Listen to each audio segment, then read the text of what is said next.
show. I let you in deeper than I let anyone else before.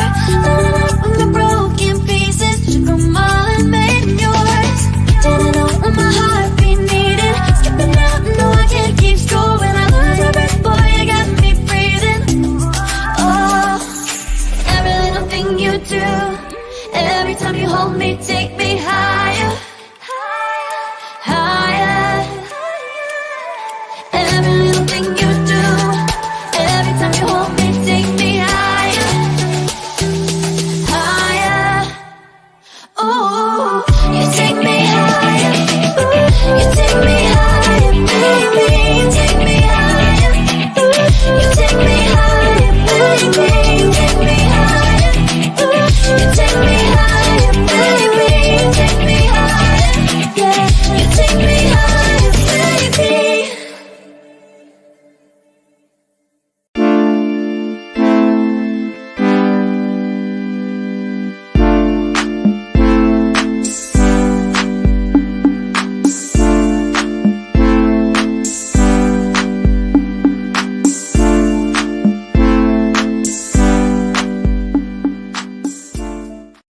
Welcome to Radical Truth to Power, the progressive news show with Let's Be Esri. I am your host, Marlon Clyburn, along with the full crew of Theus Robinson, Anna Hart, and Tracy Carson. On today's show, I have made up my decision.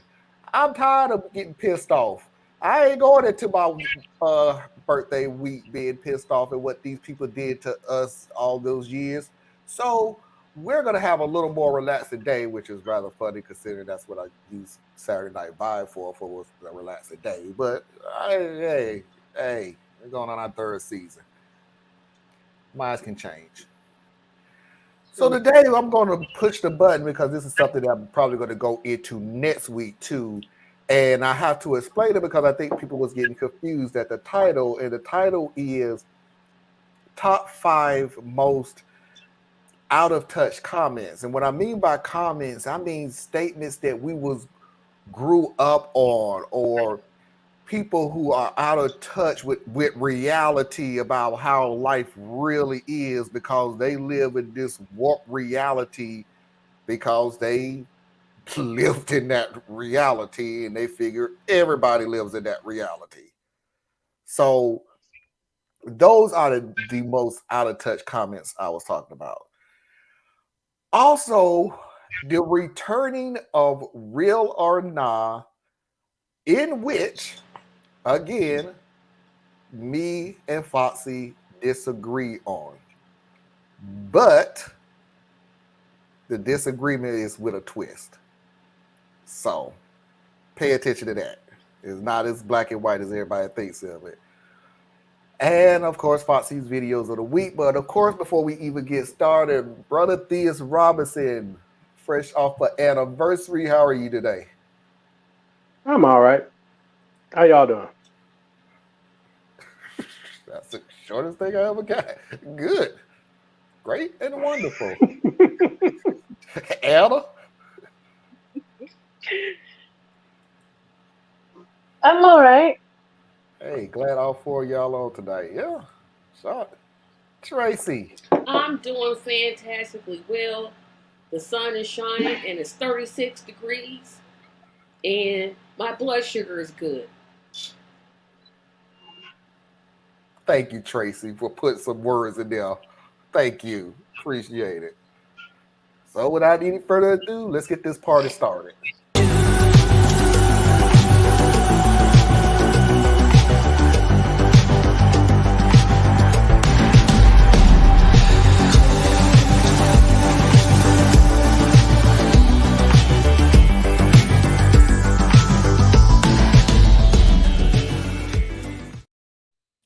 So let's start off small and work our way up.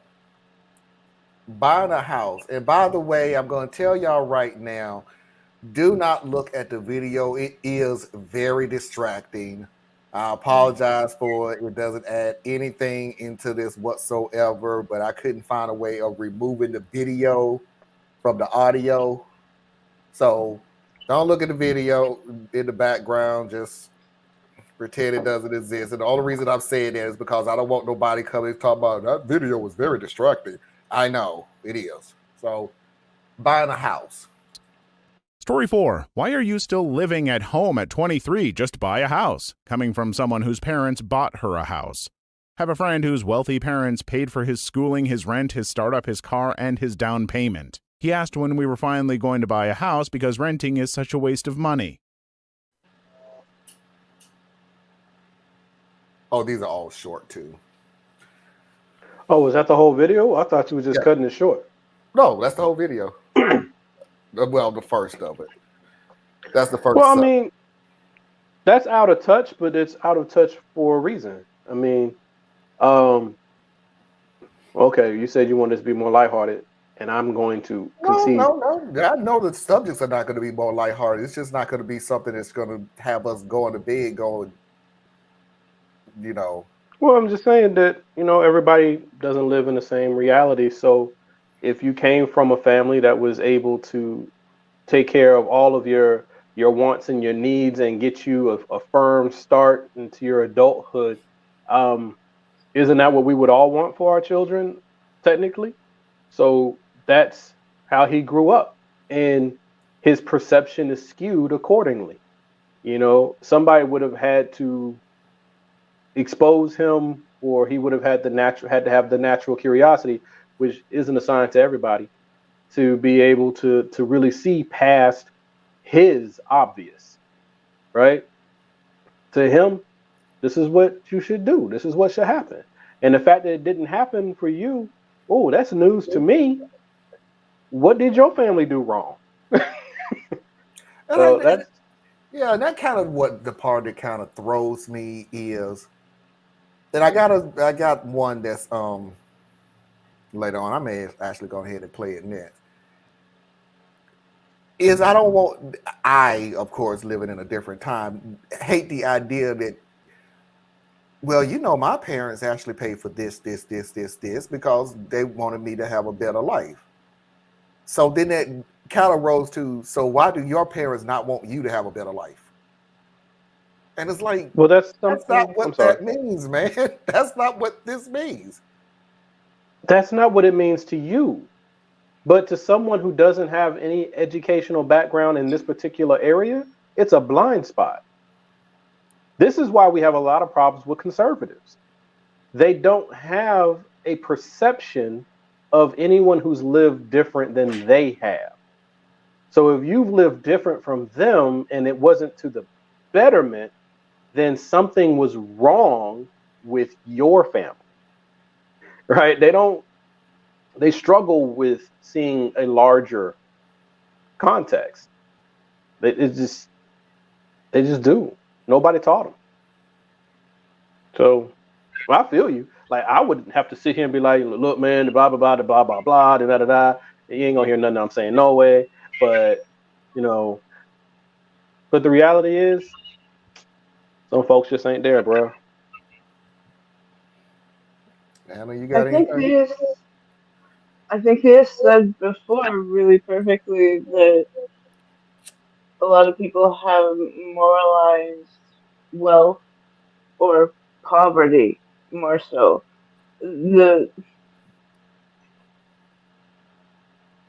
If we haven't pulled ourselves up by bootstraps or whatever,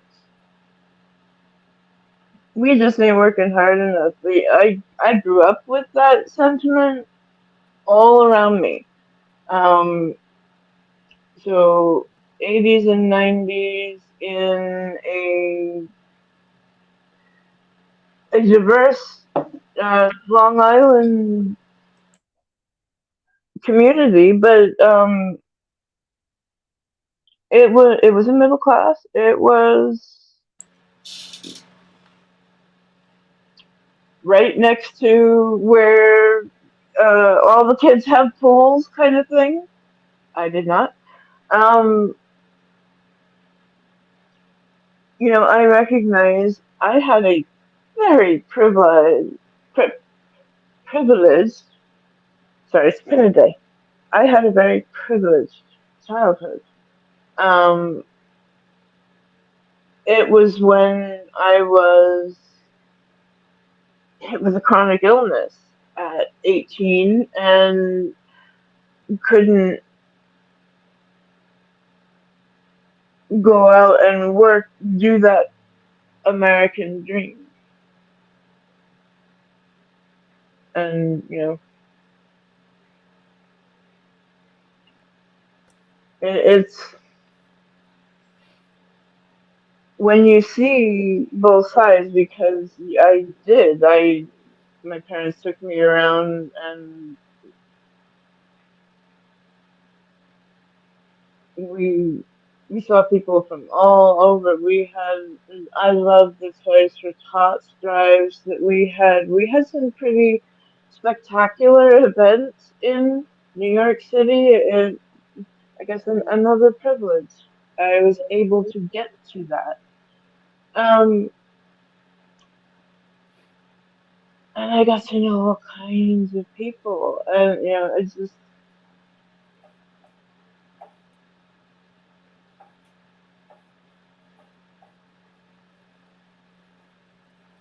I recognize why you're saying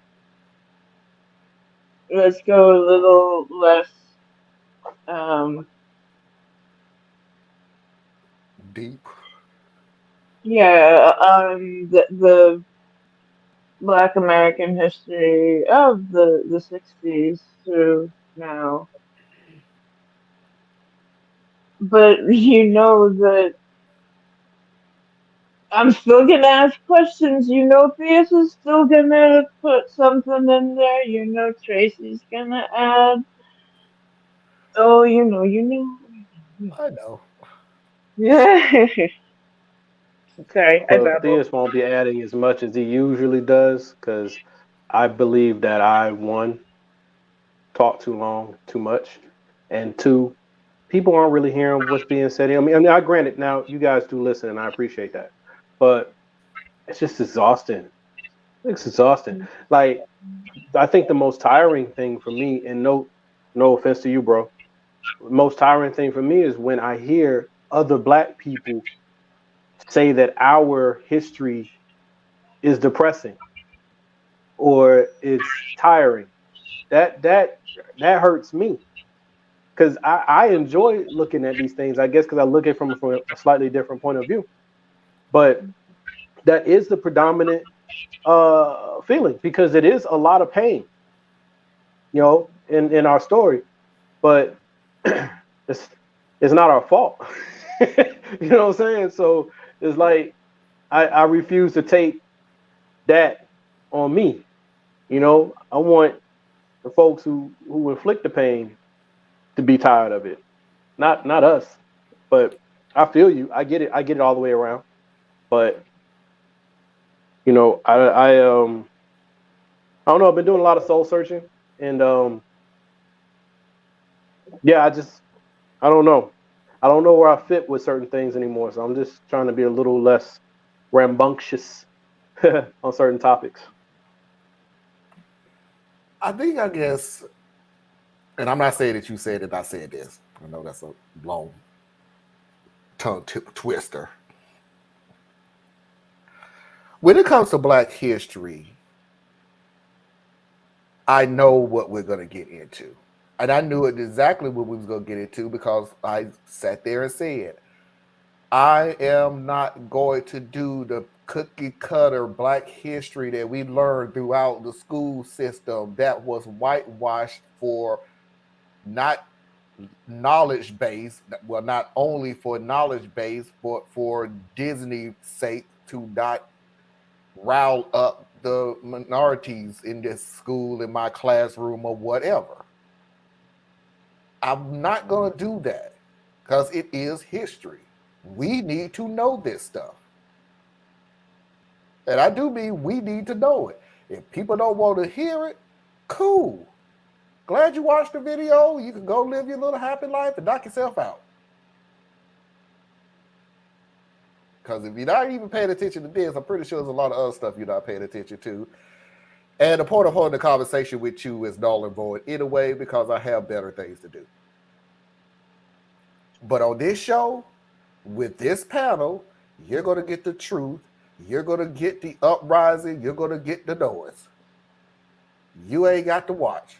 Trust me. YouTube has billions of videos on. Billions. So you ain't got to come on here and tell us how your feelings was hurt. And that's a long time ago. And everything. Hey, knock yourself out, buddy. Apparently you didn't have nothing to do for lunch. But you chose my video and you watched my video and you listened to us talk. Like I said, the numbers are showing it. People are watching. Now, put that to the side, and I know beyond a shadow of a doubt how far my mental health can go doing these videos week after week after week after week.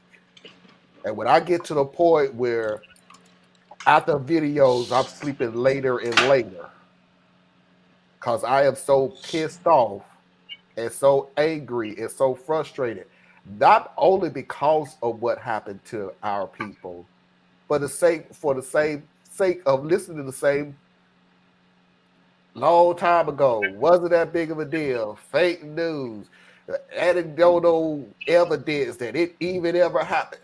I know my mind. You I guys know have my no mind. And this is a journey. This is not a race. And I'm going to be in this for the long haul. I'm only about to be 51. I want to be doing this well into my 70s. And I'll be damned if I'm going to let anybody mess up my mind ahead of schedule. So, yeah, you watching the videos, and all I can think of to myself is, yeah, I probably got 10 people watching the videos and going, oh, that's BS and everything else. But I promise you, in the back of my mind, I always got that one person that watched that video and went, oh, I didn't know that. That's pretty bad.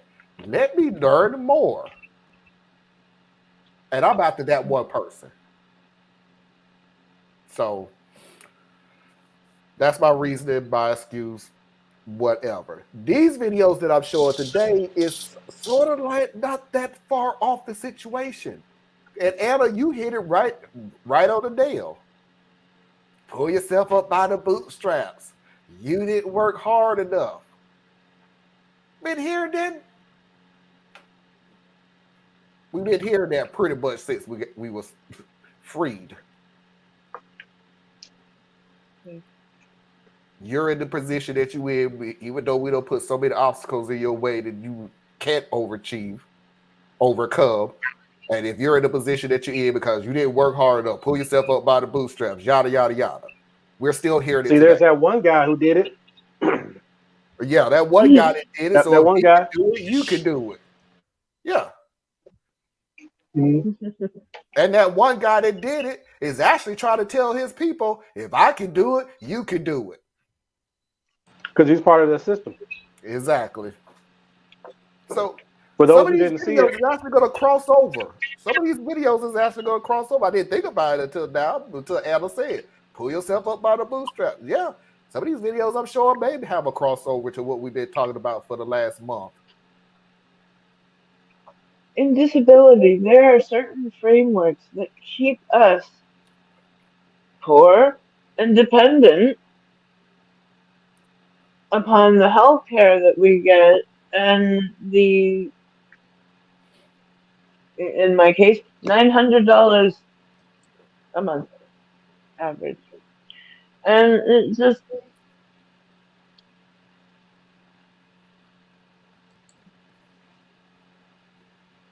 it's barely enough to put a fair third one of the dark rent. Sorry. No, I'm sorry. When I had my child by myself, I asked the government. I didn't have her. I was taking care of you, smart little. When I was taking care of my child by myself. Well, we should get screenshots of this space sometimes. They just listen too closely. When I was, he does. He catches stuff. This is like, what? the only thing I asked the government for ever was not child care, was health benefits for my daughter, not me. I'm taking this. I'm taking the leap that if something happened to me, oh well, but at least my child would be taken care of. They literally looked at me making a little above wages then, and said, "You make too much money." I'm like, "What do you mean I make too much money?" Like, yeah, you make too much money. I said, "Well, how much money do I have to help to get child care and health insurance for my child?" It got to be a little lower, like 200 or blah blah. I said, so in other words, so if I was unemployed, I could get it. The lady looked me straight in the face and went, pretty much, yeah. I was like, Really wanna wow. look behind the curtain? I mean, it all blends in together. One, you have the sexism of it. Since you're a male, there's not a lot of support systems that are out there for you. Wow. What you'll hear though, if you say this in the wrong circles, is there'll be a social worker in the crowd and they'll pop their head up and they'll say that men are eligible for everything that women are. Use a lie. Maybe that's written somewhere, but are you telling me all the men? When you roll by the homeless encampments, that's all ego while they out there? That's why that is? Oh, okay. Reason why when you look at the hiring classes is it's overwhelmingly female. That's just you guys not wanting to go to work. See, that's that piece. Then you get into the ableist argument, right? Because there's a problem with your limb, you can't get a job doing something that really requires nothing but your brain and your mouth. Because you have a problem with your leg, you can't get a job that will let you sit down and use your arms. Because if we did do that, we'd have to actually do some form of accommodation. Now, the law says we have to do accommodations, but I can avoid having to do accommodations if I just hire somebody who doesn't need accommodation, right? And then if you are in a serious health situation, especially a chronic health situation, there's going to be more time you need off work. There's going to be more expensive health care. Like, you're going to be a bigger draw on the group health plan. You're going to maybe have an incident at work occasionally, right? All these things come in, so now you become less hireable. Because once I hire you, I can't fire you. Because there's too many things that get in the way of me being able to fire you. You can start hiding behind things. You could legitimately not be working good, or you could be working your best, and it's still not what we need, and I can't get rid of you. So it's better to just not let you in the door. So you got ableism that's sitting out there doing that. You got the classic racism that sits out there. Please don't be a black or Hispanic male, especially a black male, because we can't pass for nothing else, right? You a black male. Ain't nobody confusing you for Javier. They're just not. Okay? Even if you are Latino, you're going to be mixed with me. Okay? But if you're a passing Latino, then maybe you can play a different angle of the game. But now you're forced to deny who you are in order to exist in an environment. So that's a level of abuse. When you really get to looking at this stuff, man, it gets so horrible. But at the base of it, and this will be my one rant for the night, folks. At the base of it, it is. At the base of it, it's the commoditization of your life. If you cannot generate financial value into the system, then you cannot appreciate and value to said system. Therefore, you are a liability, and liabilities have to be managed out so that assets can appreciate up. And that's how it shakes out all the way around the board. We turn your race into a commodity factor, and we decide how much of a liability your race is, how much of a liability your gender is, how much of a liability your abilities, your physical or mental abilities are. We put all that into the machine. The machine kicks out what level of value you can push back into the system, and if that value is too low, we'll just whatever happens to you happens. Let God sort it out, and they move on. And rant over. For anybody right now who's new to the show, who's been watching the show for a long time or new to the show, you notice what Thea said that he's not going to talk longer and he's going to keep his stuff closed and everything else. You notice that I didn't say a word because then it wouldn't be Thea's. And I know Thea's can't help it. It has to come out. It has to come out. It's like he's sitting there saying, I'm not going to be black anymore. Sure you're not. Yeah, I'll go that far. I went that far with it. Yeah, I went that far with it. I went that far. I'm not taking nothing back. I went that far with it. You are who you are. If you are who you are, you're going to be who you're going to be. And that's why I love you. So stop changing. Or stop sitting in the dark and thinking of stuff and trying to change your personality or whatever it was that you... My heater's on. My heater's on. I don't know how to turn it off because I'm in a hotel. I can't control those things even if I did. Two stories. Yes, I get it, and I appreciate it, but I appreciate hearing when you go up about something you do know about. It's Yeah. illuminating. Well, I said, why would I'm just gonna not say much. I'm just gonna what? It's called growth, Marlon. Yes. Because I've received feedback and I try to take feedback. And while I struggle with it sometimes, I am always trying to get it. And when people that I care for and I care about have a common concern, which is that sometimes I make them feel as though they are not able to be in a conversation with me. And that's not, I'm not talking about nobody on this panel, I'm talking about in my personal life. Oh. I have to learn that and adjust to it. So that's where some of this comes from. And this is what I say. You adjust to it. To them. On this show, you be you. So you have to adjust now. To them, you give them 3 sentences. For this show, you be Thea's. Hey, I'm sorry that some people can't take but 3-4 sentences at a time. Nothing wrong with it. I get it. You know, whatever. But for this show, you be you. Because I was listening, you literally said nobody on this panel said anything. That's just the people on the outside. So you handle those people on the outside. You give them a nice little short, 3-word sentence. Break them down. They may be the people that you have to text, like sentence, text, so they can read at their own speed.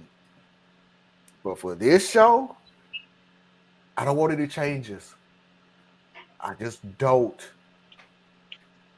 I'm going to be right back. I have got to get this heat turned off. All right, well, I'm just going to head to the next video so you can just listen in. So the next video is 2 in 1. He's not going to turn that heat off. Trust me. I've been in so many hotels. If you turn it down, you freeze. If you turn it up, you burn it up. So whatever.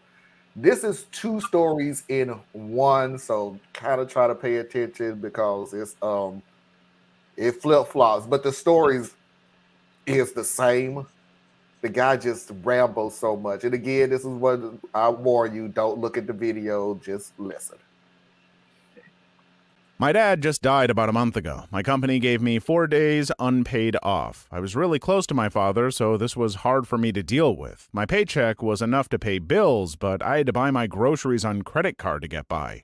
My boss's brother-in-law died the following week. All he talks about is how hard this is on his wife. Between the stress of her brother dying and the reno on their $1 million cabin, he's taking his whole family to Hawaii for 10 days this month to try and deal with their grief. Meanwhile, I'm pricing urns out on Amazon to try to save money, trying to sell my dad's tools to help my mom, working full-time and taking care of a toddler. It didn't happen to me personally, but I've got an extremely similar story. I used to work with an extremely competent and really nice supervisor, we'll call her Sally, who didn't show up for work one day. Our boss Matt, who was also the owner, wanted to terminate Sally immediately until it came out that her husband died in a really violent freak accident. Cooler heads prevail. Matt backs off as I tell him that I can cover for Sally for as long as she needs. About 2 weeks pass, and in spite of Sally checking in every so often and being in the bereavement guidelines, Matt starts interrogating people, asking when Sally's returning, complaining that her coming in to collect a paycheck. Side story, Matt didn't believe in direct deposit, was really unprofessional given how long she'd been gone. He even starts quietly asking people how it would look if he went ahead and replaced Sally. Long story short, Sally ended up returning like immediately after the funeral was concluded. In my opinion, Matt indirectly pressured her to return. 3 months later, Matt's dog died. Don't get me wrong, he was a gentle, adorable English bulldog that Matt would bring every so often, but he was also old and extremely sick, and Matt had about 6 months warning that his dog would pass away. Matt was utterly devastated, like ashes and sackcloth forlorn. Not only does he completely fall off the radar for a month, but he only resurfaced to have a meeting where he explains that he was headed to Hawaii to recenter, and I crap you not, looks Sally dead in the eyes and tells her that she should understand. I'm sorry.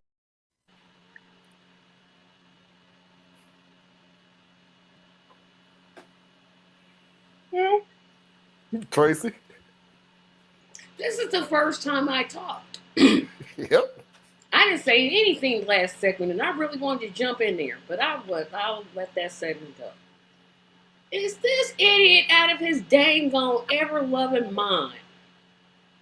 If compassion was a person, he would not be it. Sir, her husband or father or person died, and you tell me your dog, yes, I get it, some people, they love their animals, blah, blah, blah, blah, blah. But you go, no, I want to say something so bad. No. A month. Somebody should have been pressuring you to come back to work. A month. What's wrong with people?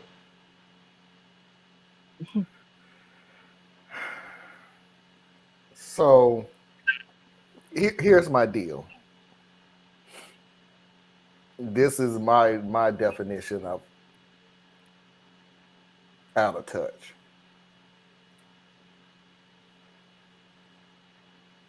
I know there are people who love their pets just like, if not more than people.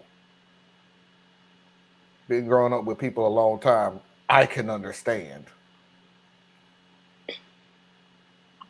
But don't ever look at a widow that you pretty much harass the whole time to come back to work. She finally comes back to work right after the funeral.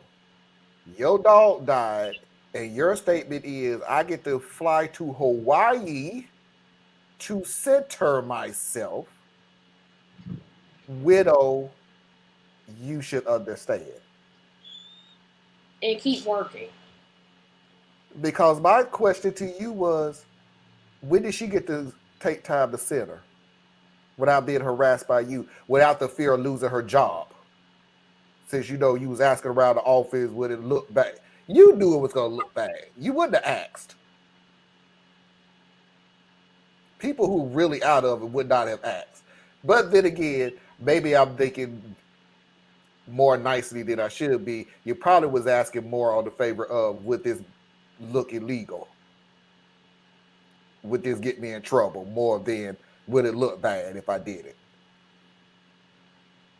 But I'm giving you the benefit of a doubt.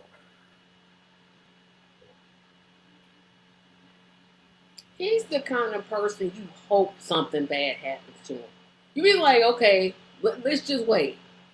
Yeah, I know I shouldn't say that, but he's just ready for the pickings. Like you don't want anything bad to happen to people, but something did happen to you. You be like, oh well. Remember when you did, dude? You looked her in the face and said you should understand. No, she shouldn't. She lost a husband. You lost a dog. I know you loved your dog, but they're not the same. They're not the same. Anna? And I have made everybody mad. All right.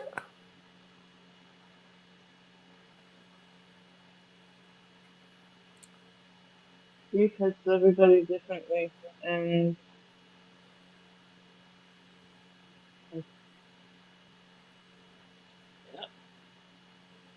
Hey, I had an employer tell me to snap out of it that my mother died. I was like, what? What you said? What? Yeah. Snap out of it. Snap Get out over of it. it. Get over it. It's been 20 it's been years long ago. enough. Yeah, it's been 20 years. Guess what? I still ain't over it. How about that?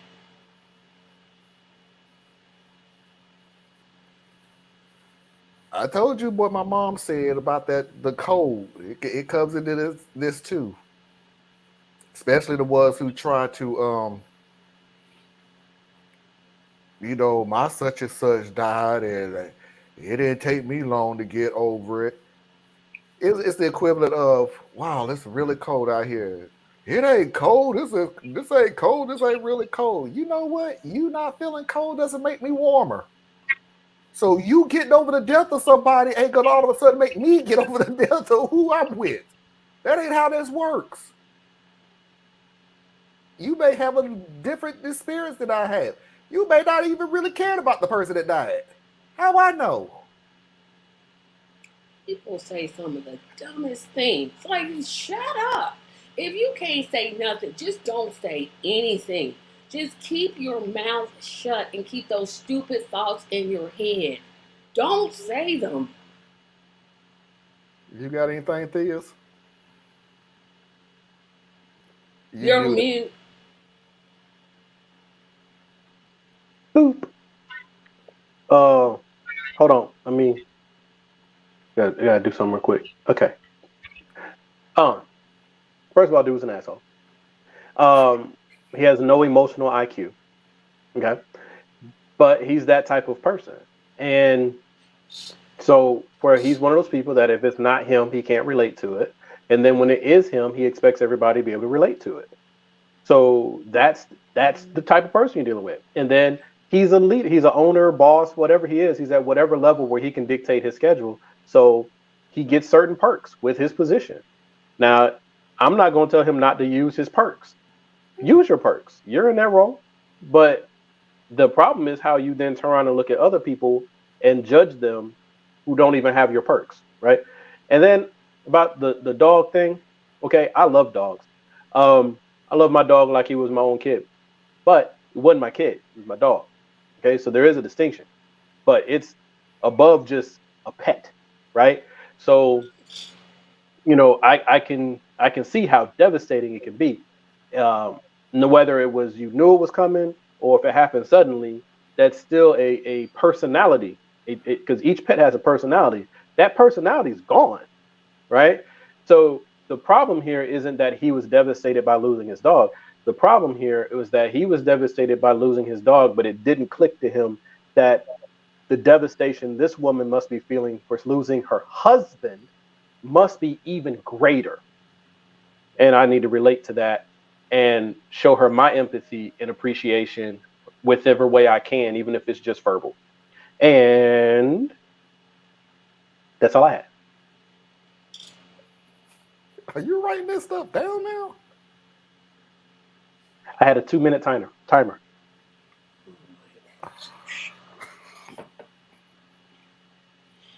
I did good.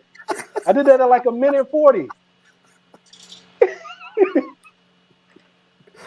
You know what? I don't even care no more. Do you, dude? I don't even care no more. I just don't even care no more. You're not supportive on my road of recovery. No, I'm not. Oh my God. Feeding the Awesome, homeless. Jesse. Awesome. Thank Don't you. encourage him. Feeding the homeless. Anytime someone says, "Why did they throw that away? It could have been donated to a homeless person," when referring to extremely expired or broken items. While cleaning out my parents' house before they moved, I emptied their fridge and pantry and separated out the expired stuff.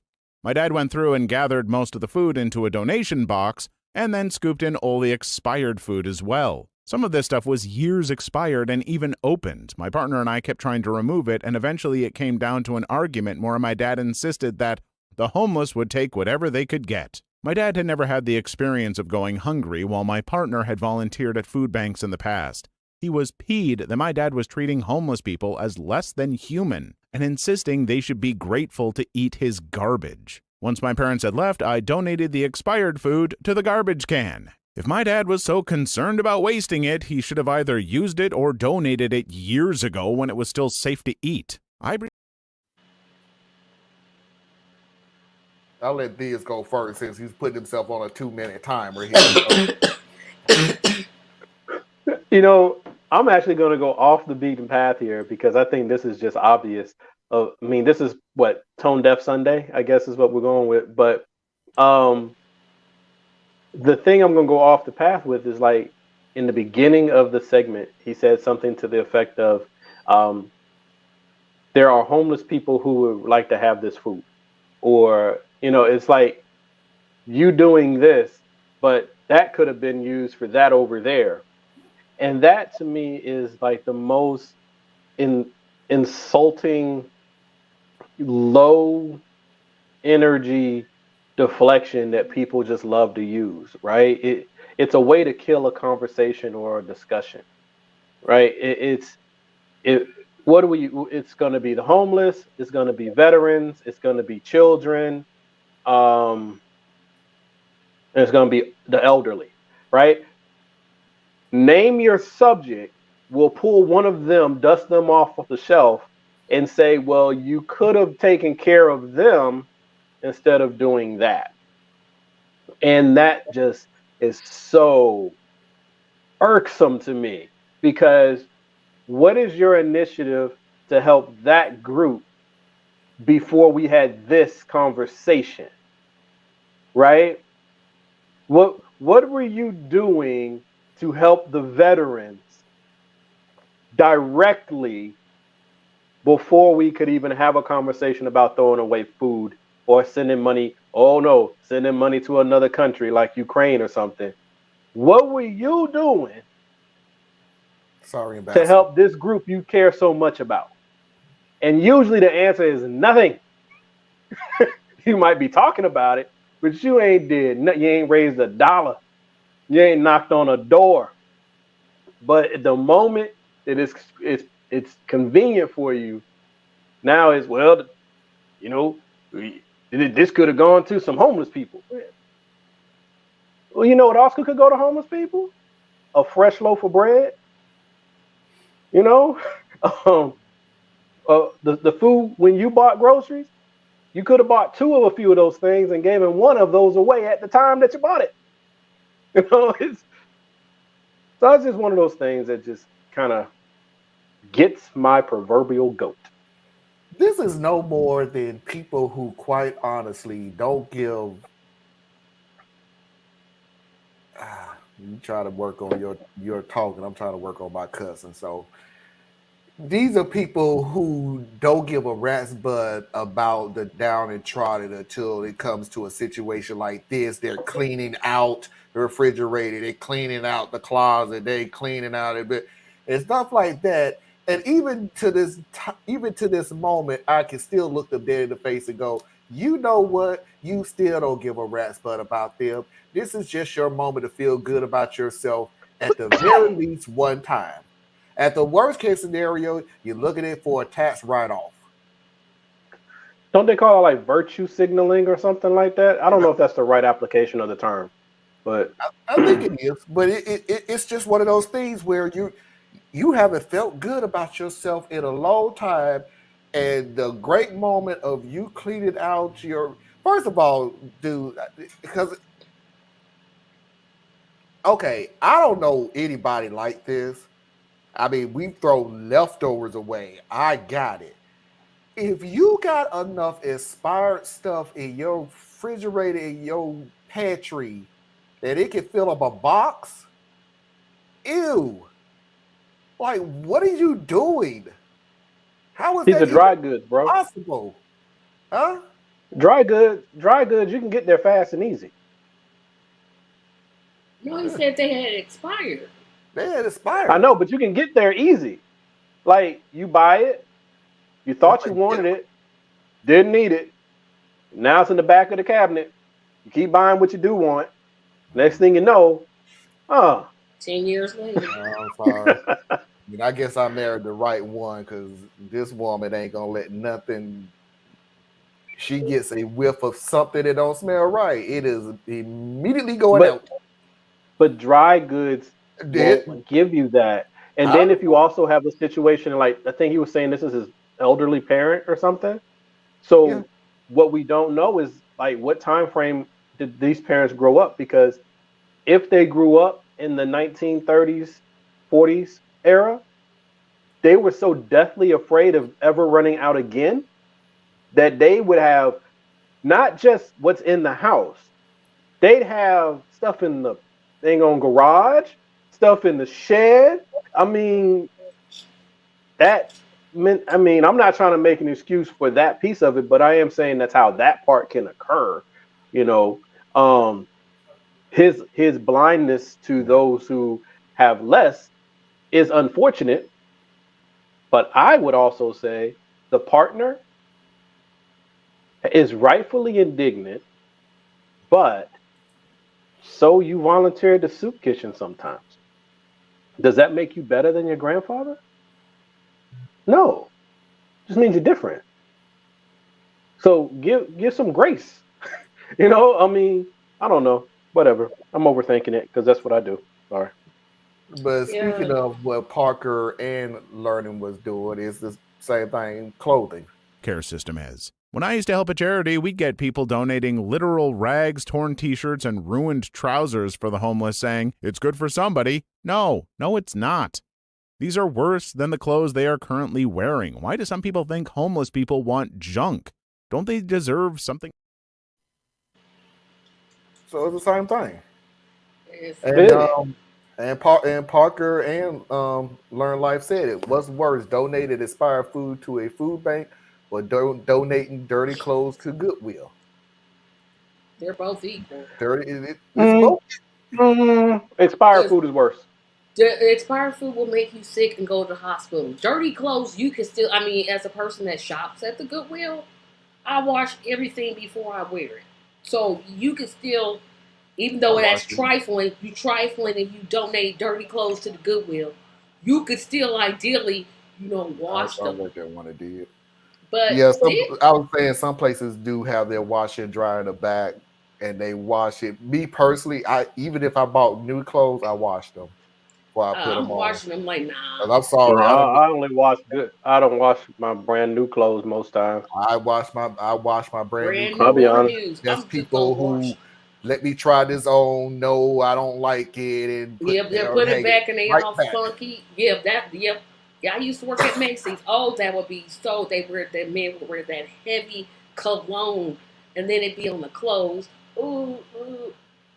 He doesn't know that food banks throw any expired food that gets donated to them. So they do all the time.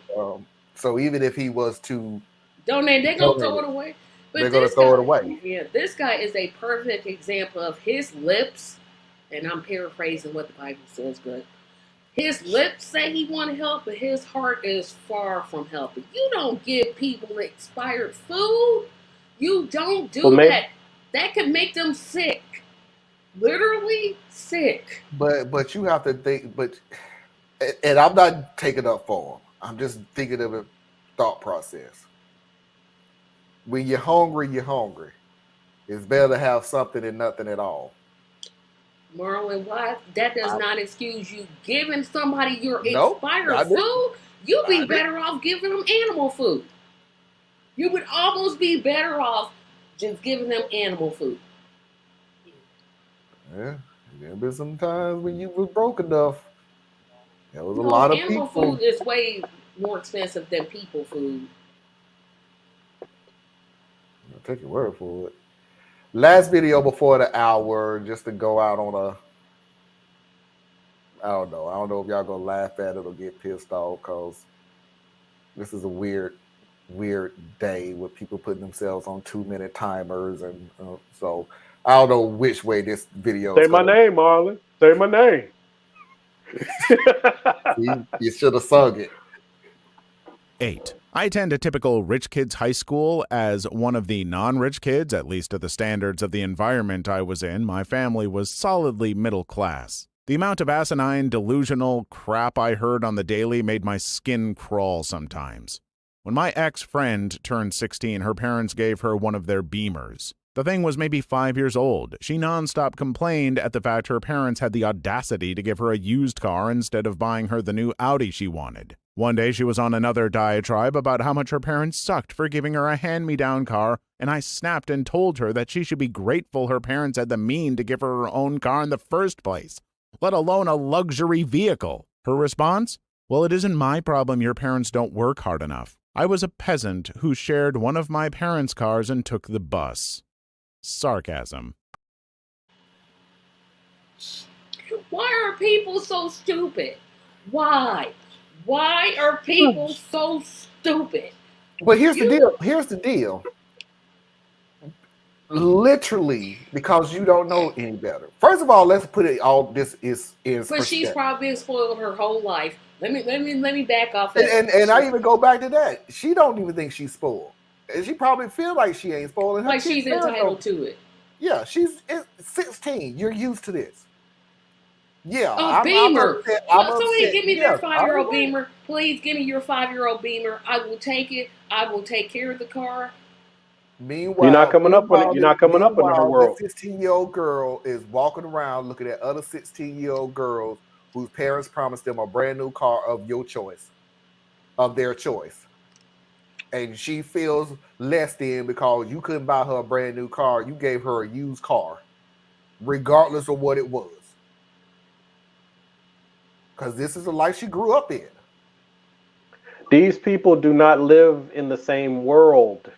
I mean, for real. I mean, in the human ecosystem, you have ants, you have turkeys, you got eagles. Like, in the human realm, we inhabit different levels of experience. And the eagle does not relate to the ant. It just doesn't. So you ain't got no money. Your family ain't got no money. Your options are different. You graduate high school. First, it's a miracle if you graduate high school in some situations, because where you're at, nobody graduates. And the few people who do graduate, so they got a high school diploma. You got the dropout over here. They both live the same jacked up life right in front of you. So the value of a high school diploma in the toilet, going to college. How do I even think about going to college? I don't know anybody who's been to college. The few who did go to college ain't been back since they left college. So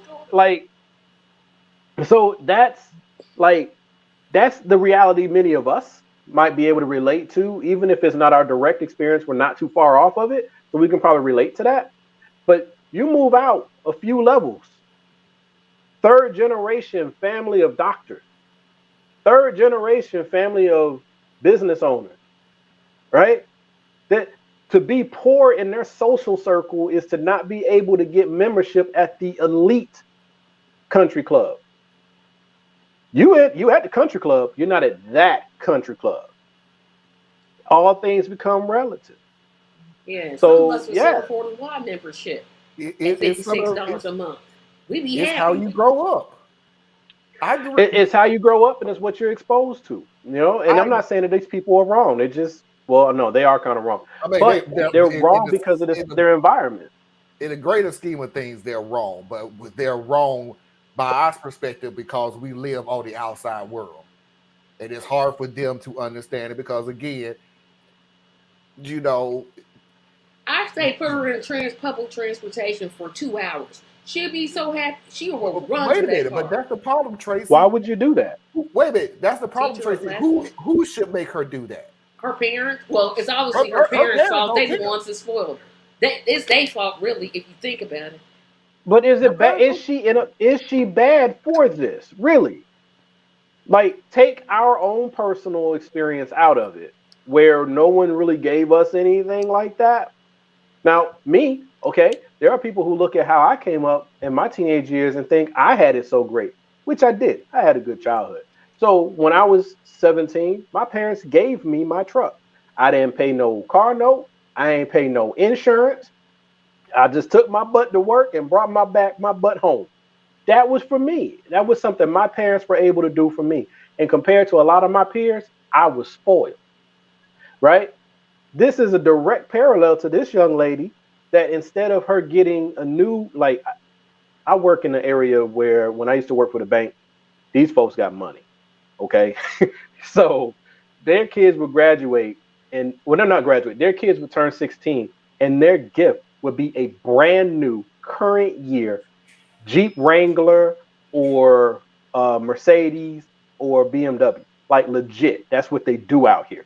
So in that world, you got a Mercedes, but you got a hand-me-down. So now you're not at the same level of your little peers, right? It's all relative to where you're at.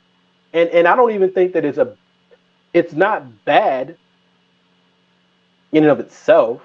It's just bad in a larger construct. When you have the means to travel and to see that things are different in the world, I would hope you would take that journey, that learning journey. The only I'll thing that I still will take the say that's beach. bad about this girl, and I would hope that she would outgrow it. And I don't know that much about the parents, so I don't know if she would or would not. But the fact that she did go right back to pull yourself up by the bootstraps mentality, where she said, "It's not my fault. Your parents did not work hard enough." And their parents probably work for her parents. What is she talking about? See? And like I said, it depends on the parents, because if there are some parents who will listen to that and go, "Yep, she may literally got the idea from her parents." There are some other parents that's going to be a little shocked and go, "What the hell did you just say to somebody else? Oh, no. You are not going to use our hard work to put down somebody else like you did something spectacular. Like everything you got in this world, you earned." So but in a lot of conservative circles, that is literally how they are brought up. Yep. And then you look at some of the young people nowadays, just the young people, where they think that they should be able to start life where they grew up. Like, no, your parents put in 10, 15 years before you were born to get you where you started, and then they work for the next 16 years to get you to where you are at right now. When you move out, you start over. I mean, we're gonna give you a boost, but that's not how these kids think. These kids really do think that they came from this, they should walk right into that. And is that wrong? I don't know, because you start getting into the moralization of work again once you start doing that. So, but if you grew up country club princess and your world is country club world, then I would think that it just makes sense that what you think is normal is not going to be what I think is normal. All right, that is our first hour. Wow, what did we do? 3 videos, 4 videos? Oh, amazing what you can do when I'm less talkative.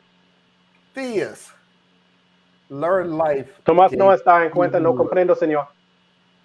He's giving you a great. I'm just going to pretend like I have no idea what you just said because, well, I'm not pretending I have no idea what you just said. But Learn Life gave a great perspective. This is a safe space.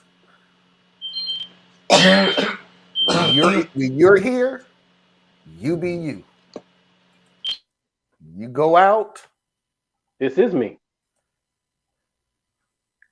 You okay? I tell you what. Here's the funny thing about it. What if I put you on a 2-minute timer? What if I said, That's okay, different. no, why? Because that's imposed. That's the difference between separation and segregation. One is imposed, one is chosen. One is a personal path that you're trying to walk down. The other one is an aisle that's been designated for you. Lean on me.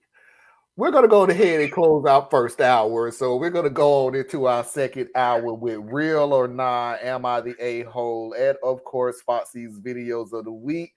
Stay tuned. 3-minute break, reboot, refresh, and we'll be right back.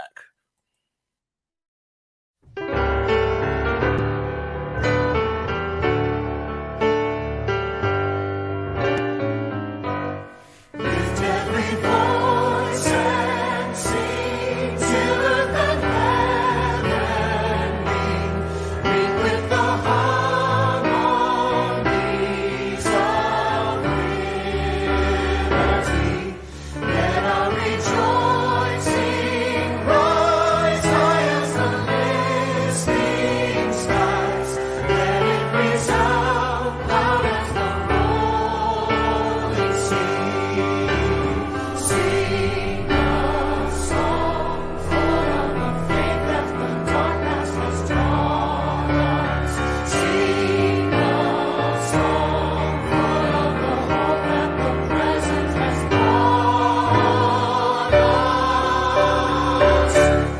Facing the rising sun of a new day begun. Let us march on till victory is won.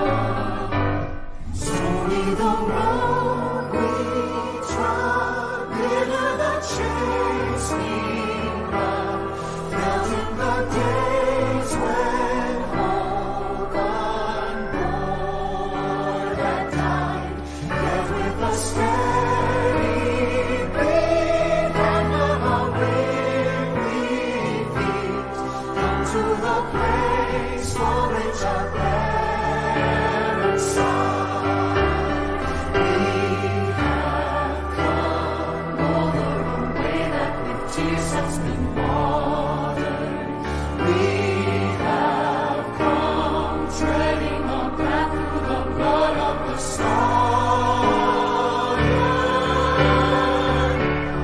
Now from the gloomy past till now we stand at last, where the white gleam of our bright star is fast. God of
are back, and as always, before we even get started, let's pay them bills.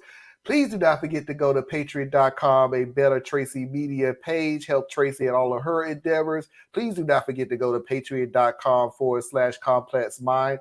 Help Theus in all of his endeavors. Please do not forget to go to patreon.com/Radical Truth to Power. Exactly the way it's spelled, capital R, capital T, capital T, capital P. Help me in all of my endeavors. Please do not forget to go to Anna Hart's website, BorelliEtc.com. Learn something that you didn't think you need to know, but you should. And as always, if you want to drop me a line, you can go to radtp@outlook.com. That's RADTP@outlook.com.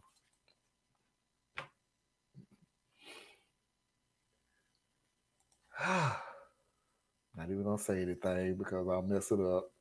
Real or nah?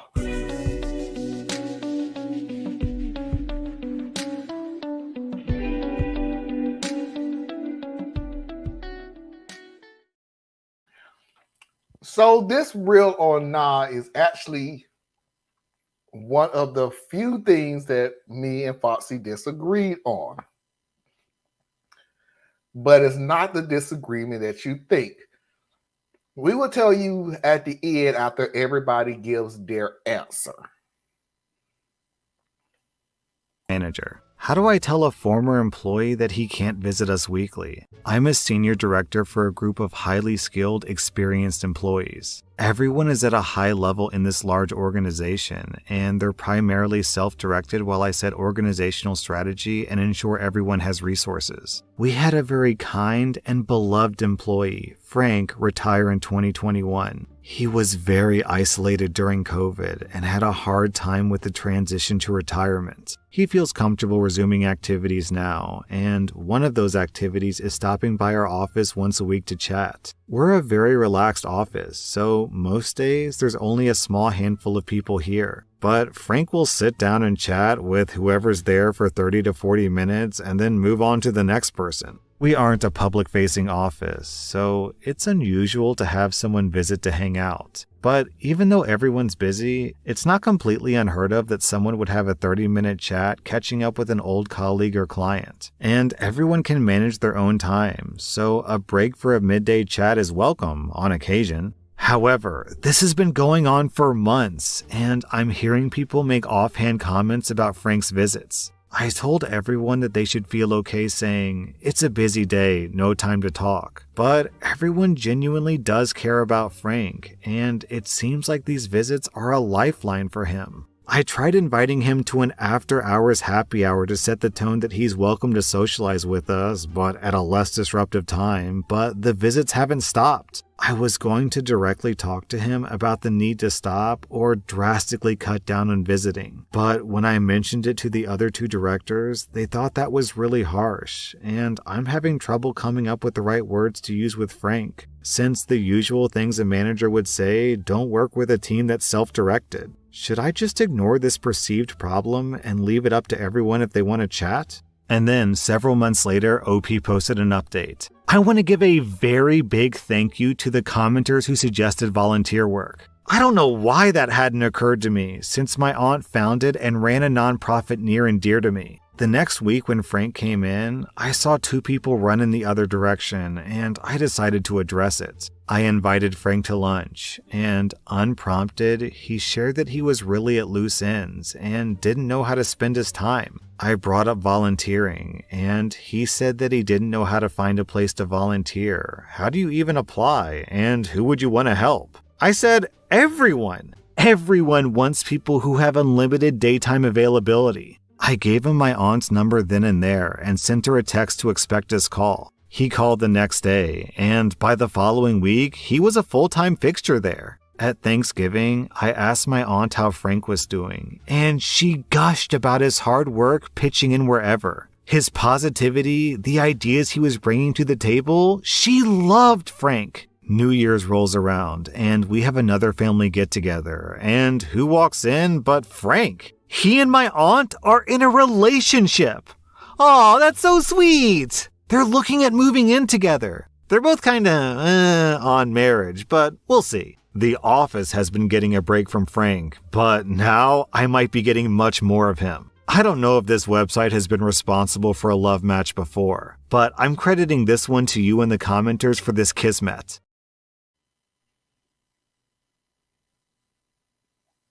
Gonna go with a nah, but you know what would have been really cool, since this is like, it seems like a pretty cool office.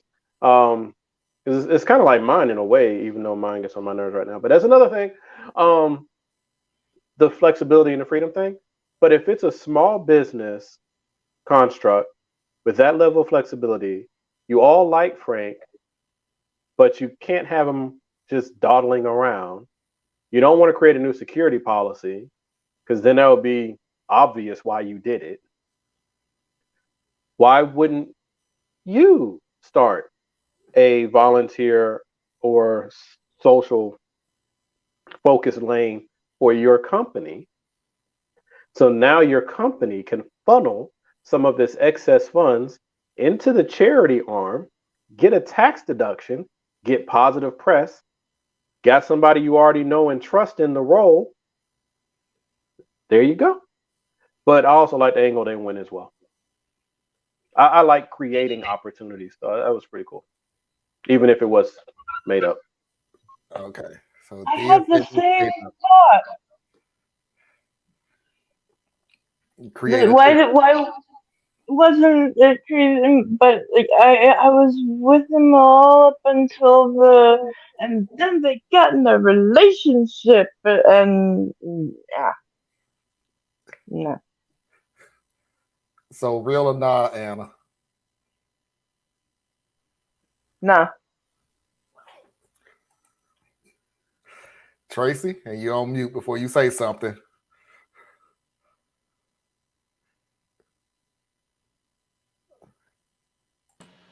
This mess ain't real.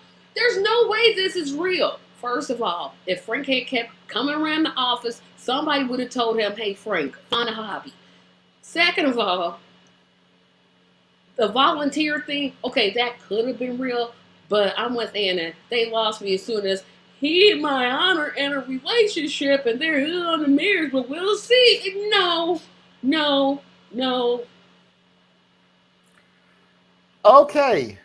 What did Parker say? I'll bring it back up in a second. So I won. Foxy said everybody would disagree except Anna. I said everybody would disagree. But neither one of you won because all three of us agreed. I don't understand. I think we're all on the same page. The only person she said that would disagree, the only people that would say was fake was Diaz and Tracy. I said Diaz, Tracy, and Anna would say nah to the whole story. And Anna said nah. She thought I would say it was real. She thought you would say it was real. You just lost me at the very end.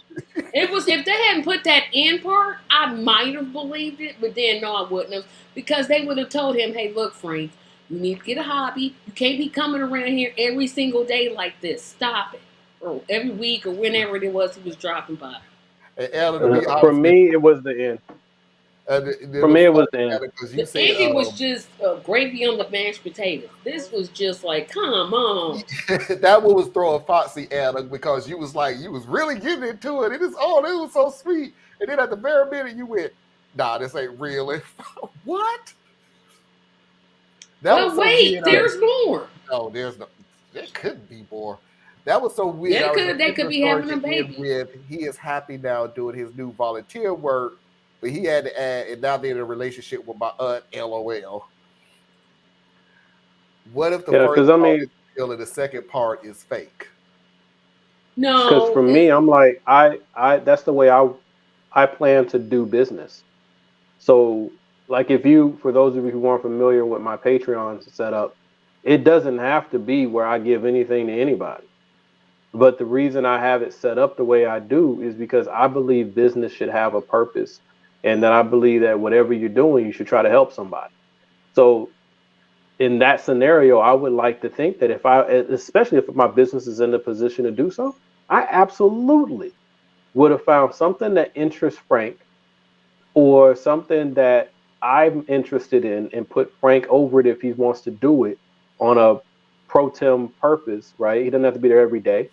But absolutely, I just think that's how business should be done. Hey And Frank, so Walmart he is was with hiring. me. No, So not Tracy's approach. no. Uh, Look, he could be right there but greeting people as they come in. He get to meet different people,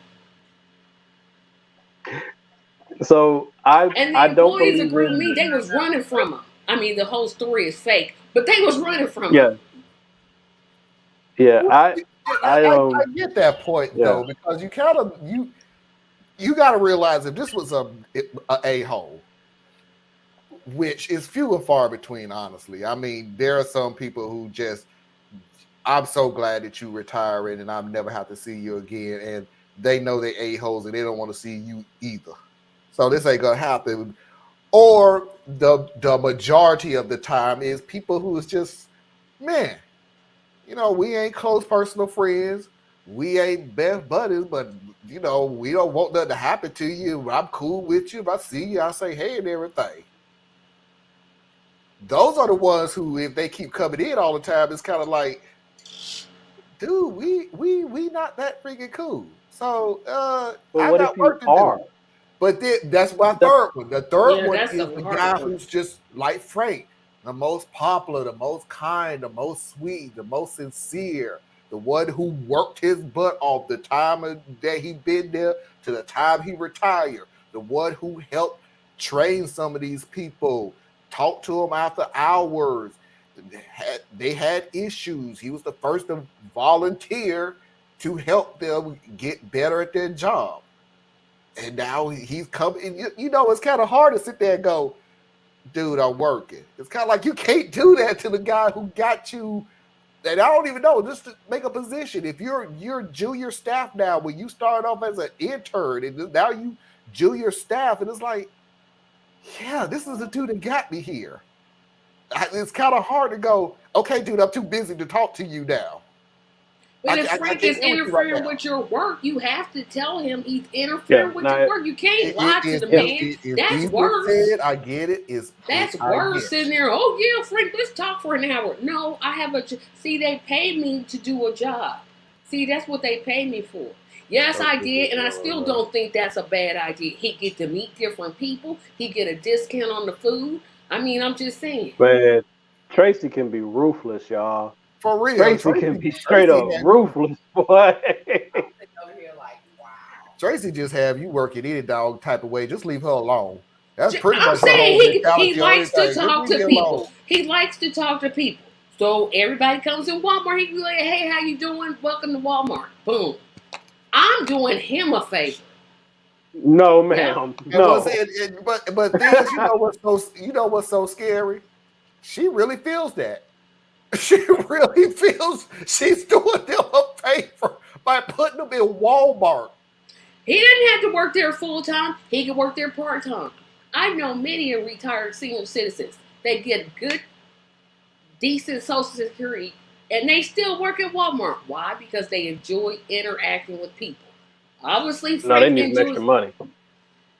They need Yeah, some extra money. yeah. The people who just enjoy being around other people, they volunteer at schools or they work at libraries or churches I'm and just everything saying else. he would get a they ain't check at and Walmart. he would get to talk to people work at Obviously, Walmart. Frank is set up, so it ain't even a money situation. That's why I said Frank he could is get a check. informed. He could get a check and he gets to talk to people. I don't He see don't the want to work. He downside don't of want to this. work anymore.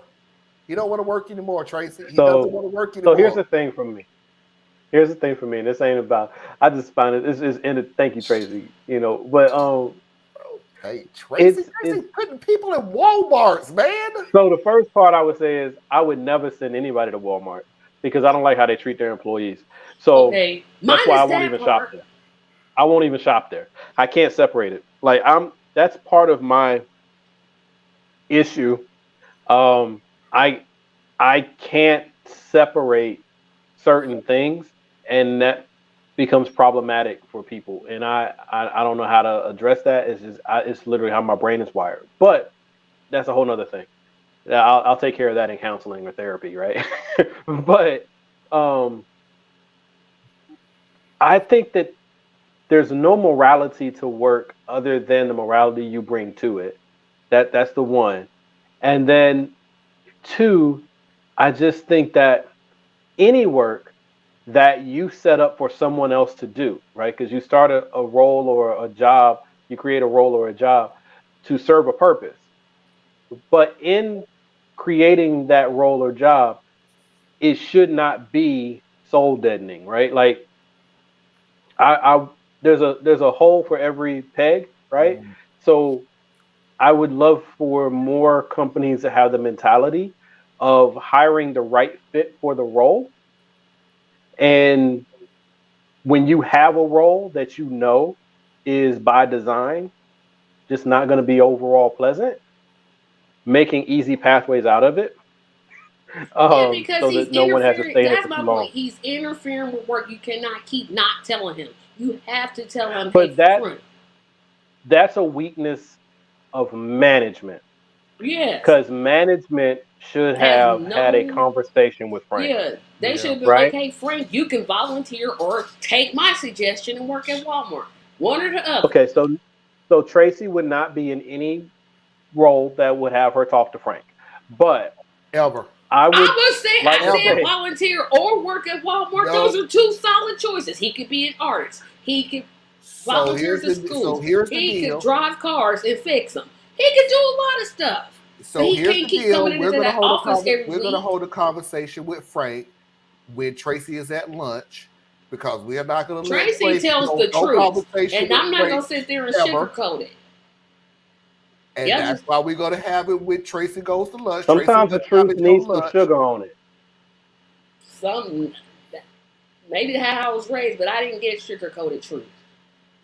Well, that doesn't mean that that's how you want to put on everybody else. Great. We'll talk to you the way you. You know what I'm saying? So you want it cut dry like that? That's cool, but it ain't about you. It's about who you're interacting with. At least that's how it should be. It shouldn't be about Theus.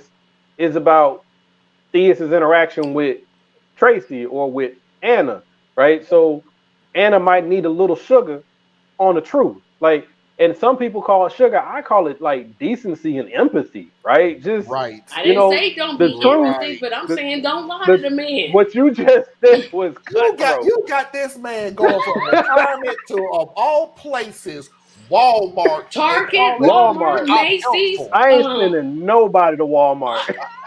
Sending a retired man to Walmart. Look, here's the deal. The dude is lonely. That's pretty much all it is. That's pretty much what it is. Yeah, that's pretty much what it is. You got him sent to the lowest forms of communication. No, people who work at Walmart are not low. Now that's wrong. Tell everybody, hey. No. The people at Walmart, some of them are quite low. But the thing isn't about that. The thing is, this is a gentleman who's retired from your company, and you said that these are very specialized, whatever kind of role people. That means they're not your general working class people. So when you're telling them he's retired and you're like, go to Walmart, you're basically saying Macy's, Target, teaching, fixing cars. Everything you're naming. But this man I'm just going to create a role for him because they didn't give us this detail other than saying it's very specialized. So that makes me think of an engineer or an architect, right? So time for you to retire. You are a highly skilled person in a very specific way. I'm not sending you to Walmart if I can help it. I might recommend, why don't you become a teacher at the community college? Or why don't you maybe, what do you like kids? Do you like old people? What do you like? I'm just saying, right? I'm giving options. You're not giving options. I am giving options. He can make money and talk to people. At the same time, he can greet the customers as they're walking in. He likes to talk. Obviously, he likes to You are giving opinions. Those are not options. Those are not options. You are casting judgment on this man and saying, I don't care what you do, just get out my face. He's slowing up business. Hey, So now you're hey, whoa. hey. So now you are not on the side of labor. You're moving towards capitalism. That doesn't look That's when what you you just did. You just pivoted from no, caring about the no, worker no, to the fact that no. you are You're not being twisting that to productive. say stuff that I'm not even saying. That's what you No, just. no, no, no, no. I want to thank you. I want to thank you so much for giving me my $300 every 2-week paycheck because I was really lonely. He gets to Now talk I'm to depressed and people. lonely. He can talk to the shoppers as they walk in the store.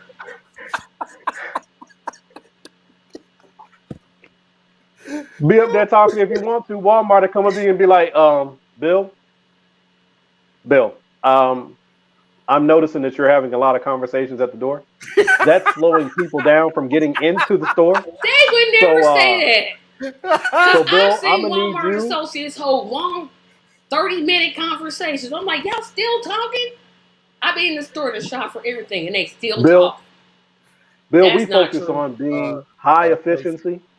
Tracy, Walmart is not high efficiency. Tracy, I don't want to say this because I don't want nobody to, take my words out of context. But the pandemic has slowed up enough where we're trying to get into normalization, however you want to see that. So if the greeter at the door is holding a 30-minute conversation with guests, guess what? You should never know. Why? Because you can walk right around them and go do your shopping. How would I you know I'll know pull that they're Bill. there for 30 minutes holding I a know conversation? I will pull Bill. I would have Bill in that little funky office that sits behind the cash registers and having a conversation with Bill. Because you know what, Bill? That's one He customer who could may be not a want to beauty come back tomorrow consultant. because they He don't want to could have that work for conversation. he could sell Avon. So I now you're know telling Bill to go be a multi-level marketer. Okay. plenty of men that sell Avon. I didn't say nothing about gender. I said about being a multi-level marketer. He could make some money on the side. He could talk to all the women because that's who mostly buys Avon And I products. said, this What dude if he is don't not want a woman? worried about money. He He is can help the men buy lonely. their makeup products. I don't ever see a man wear makeup, but hey, okay, I guess. He is not concerned about money. He is lonely. It's retirement. Why you keep Get putting a him back? dog. Get a cat. Have a pet. Get a hobby. You cannot Woo, go Tracy is into the brutal. workplace. The workplace. There's no. If I sit here on my job tomorrow and talk for 30 minutes to my sister, they're gonna be like, "What are you doing? You supposed to be talking to our customers." That's my job. Yes, That's what I'm paid Yes, for. but because that's they're your job. paying you. Your job, right? Your job is not structured the way their business is. Your job is based on volume. Are you getting the right information to the right people? Don't waste a lot of time. Make sure you're available. Keep it moving, Why right? are the And don't let employees anything looking go for up a the chain, friend? Mark, go sell some herbal life. Yeah, just right? anything. I'm making suggestions. I don't know why y'all think this is funny. Tracy, Oh, she hardcore, boy. What? I'm for telling the truth, and I Bill, want. when you were here, Bill, when you were here, you helped make us money. Now, Bill, you're costing us money. You got to go, Bill. I don't care what No, your I'm you like, Bill, lonely. we Go find appreciate your somewhere not to be insightful lonely, Bill. conversation. No, you don't have to be mean about it, but you have to tell them, hey, dude, I, every what I week is a just said was little. nicer than, hey, go work at Walmart, Bill. Walmart. And then why are you changing around what you saying? You go straight up say, Bill, you blah blah blah and everything else, and you're the person that says straightforward, no sugar. That is straightforward. We No do sugar. like him, but that don't mean he got to come in every week. Once a month would be just fine. Once every other month would be even better. Just because you tell the truth doesn't mean you have to be mean when you tell the truth. Tracy, I fully agree with that statement. sell some Bitcoin. They're doing interesting things with stamps nowadays, Bill. Call the solution. It would cure his loneliness. Because the solution at his loneliness was to go work at Wally World. Y'all think this is funny, and see, I don't know why I read back, No, come back. I don't for think it's season 3. funny. I think it's freaking hilarious. You got that. Welcome to Walmart. There I are was- plenty of options that what he did- has, what and did he he's not say? exercising. And that's why when he, well, again, I don't believe a word of this story, but when he got into that volunteer position, he thrived because he was doing something and making a contribution. Right. Oh, and he could have got that at Walmart. Right. He Did went work at Walmart make a contribution? Are you saying they don't? Ah.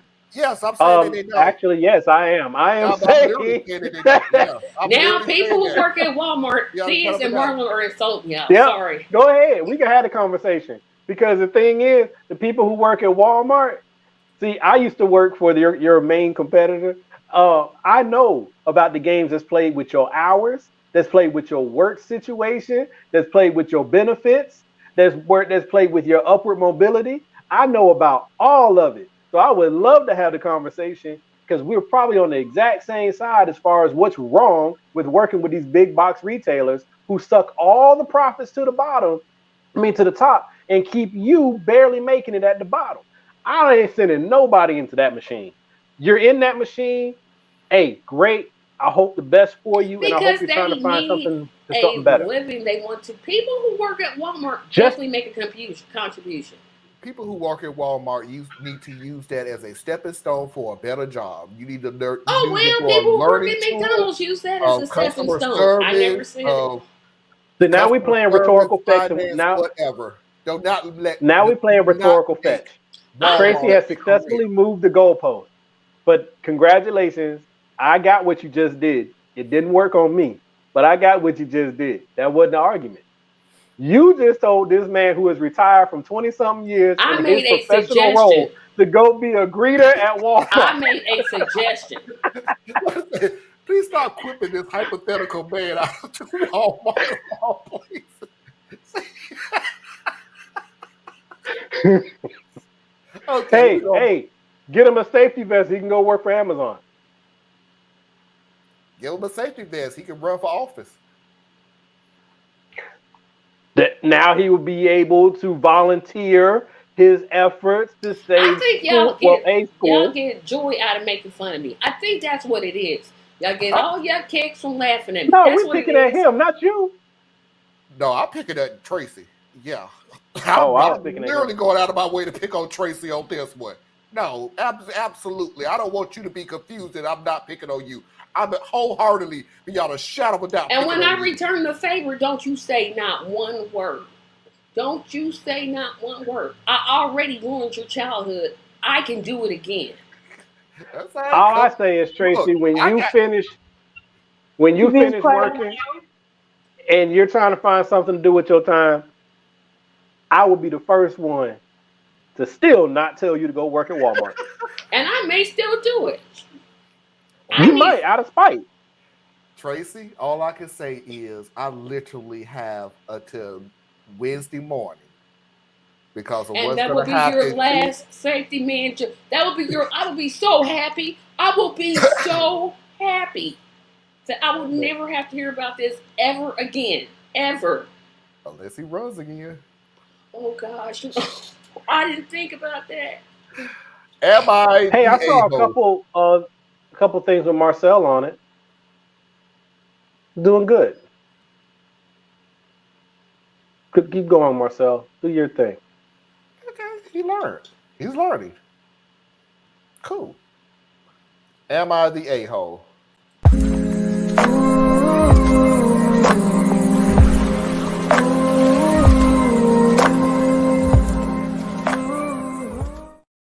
But wait, there's more. There ain't more of that. I'm sorry. Let me get this. LOL Mahler gave him a safety vest if he runs for office. Walmart got there solving loneliness, y'all. Oh, Got the new person making fun of me. That's okay. It's okay. I got to Wednesday morning, Tracy. You ain't heard nothing yet. Mom makes girlfriend clean up the house. So my girlfriend and I are both 22. Sorry, Anna. And by the way, this is one of them moving things, so close your eyes. So my girlfriend and I are both 22 years old, and we've been dating for 6 months now. At her house, she does all the cleaning for her siblings and picks up after her brothers because both of her parents work very long hours. My mom is a stay-at-home mom, so she takes care of all of that. My parents never expected me to clean or do any house chores. When staying over, my girlfriend asked me where the mop was. I didn't know, so I asked my mom, and she told me to go tell my girlfriend to clean. The same thing happened another day when I asked where the vacuum was. She said the same thing again. Tell your girlfriend to clean. And I didn't tell my girlfriend what my mom said at the time. My girlfriend purchased her own supplies and has been cleaning the bathroom, the floors, and the kitchen when my parents weren't home. My girlfriend wasn't sure where we kept our laundry supplies, so I decided to help and do the laundry. Usually my mom just does everything. Last week, when my mom saw me doing the laundry, she got angry and stopped me. She told me not to do it and tell my girlfriend to do it instead. My mom complained that my girlfriend never cleans the house. My mom even said that it was a woman's job to do all the chores and doesn't want me to do any. And obviously, I got annoyed when I heard that. My girlfriend ended up overhearing a bit of this, and I told her what my mom said. My girlfriend was upset that she is expected to clean my house when I'm not. She told me that she's upset that I'm not expected to clean at her house or at my house, but she is at mine. As a side note, her family wouldn't allow a guest to clean anyways. It simply is not good manners. She thinks that this is unfair and that this is all because of her gender, and she doesn't want this to be the norm. Yesterday, I asked my girlfriend to visit, but she didn't want to visit me because she feels she is expected to clean a second home when she works full-time and a lot of overtime. I told her that I don't expect her to clean my parents' house. She pointed out that she already does clean, but I told her that I never asked her to do any of this. Now, my girlfriend is more upset with me. I honestly really enjoy when my girlfriend visits me at home, but now I'm kind of at a loss and I simply don't know what to do. Why your grown ass still living with your mama?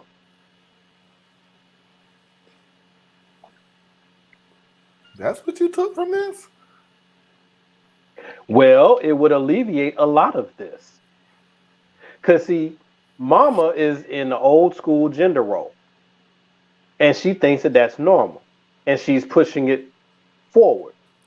That's mama being mama. That's her training. That's her belief system. That's her worldview. And so that's what she thinks it should be. Right or wrong, up or down, left or right, that's mama's thing. Why is your grown ass still at your mama's house? He's 22. The fact that you not, well, then don't invite your girlfriend over if you know it's not going to be a hospitable place for her to be. You know if your family ain't quite right. So Yeah, that's true. don't hold it against her that she don't want to be over there. Just kick rocks on it, man. Go to her house. Go visit her family. Go do that. That's what a lot of couples and married couples and stuff like that do anyway. They end up drifting to one side or the other more so than the other. So that's going to be your life if you marry this woman anyway. And it just seems to turn out that it's going to be more like her family is the normal side and your family is the one you stop by. Yeah, everybody. Oh, we got to get back on the road, you know. Well, I got something completely different than what Felix did. That is an entirely I'm different sitting take here on like it for me. thinking That she's ain't cleaning her house because her brothers don't clean. Then she's going over to the boyfriend's house and cleaning his. Girl, no. I'm sorry. That lyric wrong with what I said? popped in my head. I have never heard this before.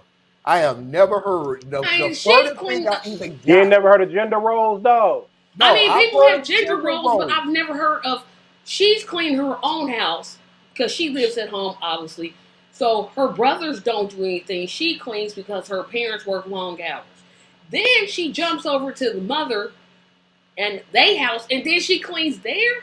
Dang, come on, give the girl a break. That's why she don't want to be there. Let me break this down. This is why I said I have never. I would break up with them. This is a breakup of I have offense never to heard me. this before. I don't think this is a breakup of offense. You want me to clean your house and I don't let it? Yeah, it is. Bye. He does not. No, he does not. He does not. His She mother does. does. Okay, stop. I have never heard this a freaking day in my life. Even with gender roles, I have never heard this a freaking day in my life that the person who comes visit you at your house is Has to cleaning clean it? your house. I have never heard that. The closest I even got to a situation like that is to clean up behind yourself. I.e., if your guests come over and they make a plate or something, or they got a glass or something, at the very least, could you tell your guests to put it in the dishwasher or put it in the sink or something? Don't just leave it willy-nilly for somebody to clean up behind your grown man. But you actually sit here and say, look, here's the deal with the story. The first thing that popped out of my head was, hey, where's your vacuum? My question, being, normal, is, hey, why are you asking? You don't live here. No mama asked me to clean up the house. Why is my mama asking you to clean our house? Because you visited. That makes no sense whatsoever. No sense at all. You can have gender all you want to. I have never, ever in my entire existence been over somebody's house and they hand me a broom. So, yeah, I don't know if this relationship is going to be together or not. All I do know at this point in time, when this woman tells you in your face, I'm not coming over your house because I don't feel like working for you for free, That's a problem. Deal with it. I love you and all that other stuff ain't going to pay the bills, bro. She already cleaned that one house. She don't need to be coming over there and cleaning your house because she's coming to visit you. I want to know why her siblings can't help her to clean, though. Dang. She don't know doing the all the ages. working. Don't know their ages. You know how old I was when I started cleaning? Everybody ain't you, Tracy, and that doesn't mean that it's right. And the deal is that is gentrification. The mom flat out is telling you, I don't want my son cleaning. I do all the work. What this is right here, Tracy, is, oh, you got a girl coming over. So now I don't have to clean. She can clean because she's the same. That's not what you're doing. as me. She is kind of That ain't what setting you're her up doing. to take her place. That what though. she's trying to do. She is trying to train the girlfriend to be the her. type of wife she thinks should be for her son. That's what she's trying to do. I say, girl, run. Hey, Don't man. you ain't got to be with him. Run. Don't you do this. Run. Right. Run. And she said she never asked the girlfriend to clean, but I feel like she keeps the stuff clean where she wouldn't feel the need to volunteer to do. Dude, please don't do that. Don't do that whole I didn't ask you to clean. My mom, who I'm going to defend to the Yeah, I'm death, gonna defend my asked you to mother for clean, asking but such don't a get mad at me stupid because question. I didn't ask you to clean. Man, come I don't on. understand what you guys are What saying they right should there. do is send Frank Oh, for over God's her sake, house cause and she have him said- clean both houses. That's what they should do. The girl literally said, I don't want to come over there to clean your house. And the guy was like, well, I didn't ask you to clean the house. Was it me? So why are you mad at me? I didn't ask. No, dude, your mama asked No, her but- to clean the house, and you was cool with it. He He wasn't didn't say cool with it. anything. If he was cool with it, Really, he he wouldn't be literally saying what he's saying. He should have talked to he his said mother it and been because like, now the girl Mama, won't come back Mama, over there. stop asking her to clean. She don't Yeah, live thank here, you, Mama. Tracy. She Thank you. don't live here. Why are Okay. you asking her to I'll clean? give you that. She is not. I'll he's give you not that. cool But with it now what because you now just she said, has though, a that's not what he standard. said. He has a standard. That only time he brought this up now is because she is saying, I don't want to come over and clean your house. Now he has a problem with it. He had no problem with it when she was doing it. When she was That's coming not up what there I heard. cleaning, what I heard. That's He not what I didn't heard. stop her, but like, look, put that down. You don't Yeah, live put here. that down. Stop doing Like, that. why are This you is not your cleaning? You house. don't live here. The girl I is thought he washing did say laundry. that. The girl is washing Wait, laundry. I thought he did say that. Laundry. It was when he got caught washing laundry. That's what happened. Mom caught him doing Washing- laundry. And why shouldn't he do laundry? Because- He wait a minute. lives there. Hold on, the mom got mad because he was washing laundry. Who was Right. supposed to be washing laundry? In her head, It the was the girlfriend was girlfriend. supposed to be washing laundry, but the son doesn't agree with that, so he was doing laundry. And I'd be like, Mama, I live here. I'm supposed to do laundry. Not her. She doesn't live So- there. And if we move in together, we're going to split the chores equally. That's what we're gonna do. That's all well and good, Tracy, And but that's in the gonna cost reality hard. of the moment, before we craft another world that we live in, the reality of the moment is you live in your mama's house. The best way to address this is to say, Mom, it's not right or fair to expect my girlfriend to do any cleaning when she's Therefore, here. I'm getting And my it's own place. because of the way she feels when she's here that she's not coming over anymore, Mom. That's the conversation you have with your mother. And then You can't change your mama's rules. That's your mama's after rules. that, I'm getting my own place because you out of your dang on mind. If you think so, she found the See, right one. you like to That's do what I'm that fantasy saying. talk. That's so Boundaries. cool. That's cool. No, that's It's cool. not It's like fantasy. Look, Alice in look, If Wonderland I here's had, my stuff. deal. Here is if my You my deal. son had suspend a reality and girlfriend, create I'm another not gonna thing. say, No, I'm now, not baby, gonna what you create need to another do is clean this reality. I'm house. gonna What? create consequences. No, You didn't want to say what Tracy nothing? was just If doing it's and your wasn't that. mom's house, you want to do what you want to do, cool beans. Knock yourself out. Don't come crying to me when I put up a boundary of telling you I don't want to deal with this anymore. Yep, and move out. And Right. That's what he should do. He should just move out because 22 do come on. You should have been at your own place. Unless he's Maybe. Maybe now, Possibly. y'all. The Y'all only reason I stop say pushing that the he 22 needs and to you move figure out. your own stuff. No, the Are only you reason I keeping say up that with he rent needs to move. prices? What did she What say? did The you only reason I say? say he needs. I was asking Tracy, are you keeping up with rent prices? Uh, Well, yeah, that's a good point. yeah, So the only But reason he I can was pay saying that her he rent. needs. We don't know if he is or he isn't. But what I was gonna I say know though, damn well he ain't paying no rent. But I go know ahead. he ain't paying no rent because she still do his laundry. But but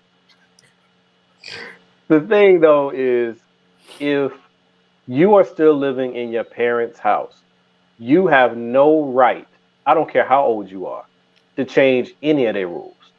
That's their house, right? You want to have your own rules, have your own space. If they want to negotiate and give you some flexibility to create some rules, then that's just wonderful. That's what you and your parents worked out. But as a general rule, you in someone else's house. So the easiest solution here is my girlfriend ain't coming over here no more because she don't need this stress. I don't need this irritation, and that's the easiest solution right there. She up there If our got a whole relationship, training program going.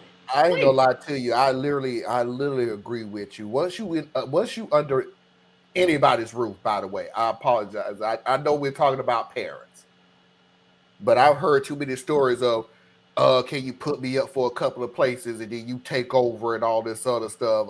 Can you just foot me a little bit and all of a sudden and everything else?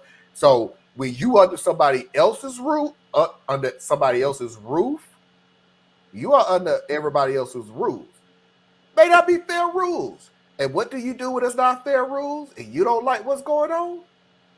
You Leave. bounce. get out, But out. get out. let's reverse this though. Let's reverse this. If the parents move in with the child, Do you live under the child's so rules? Then you live under the child's rules.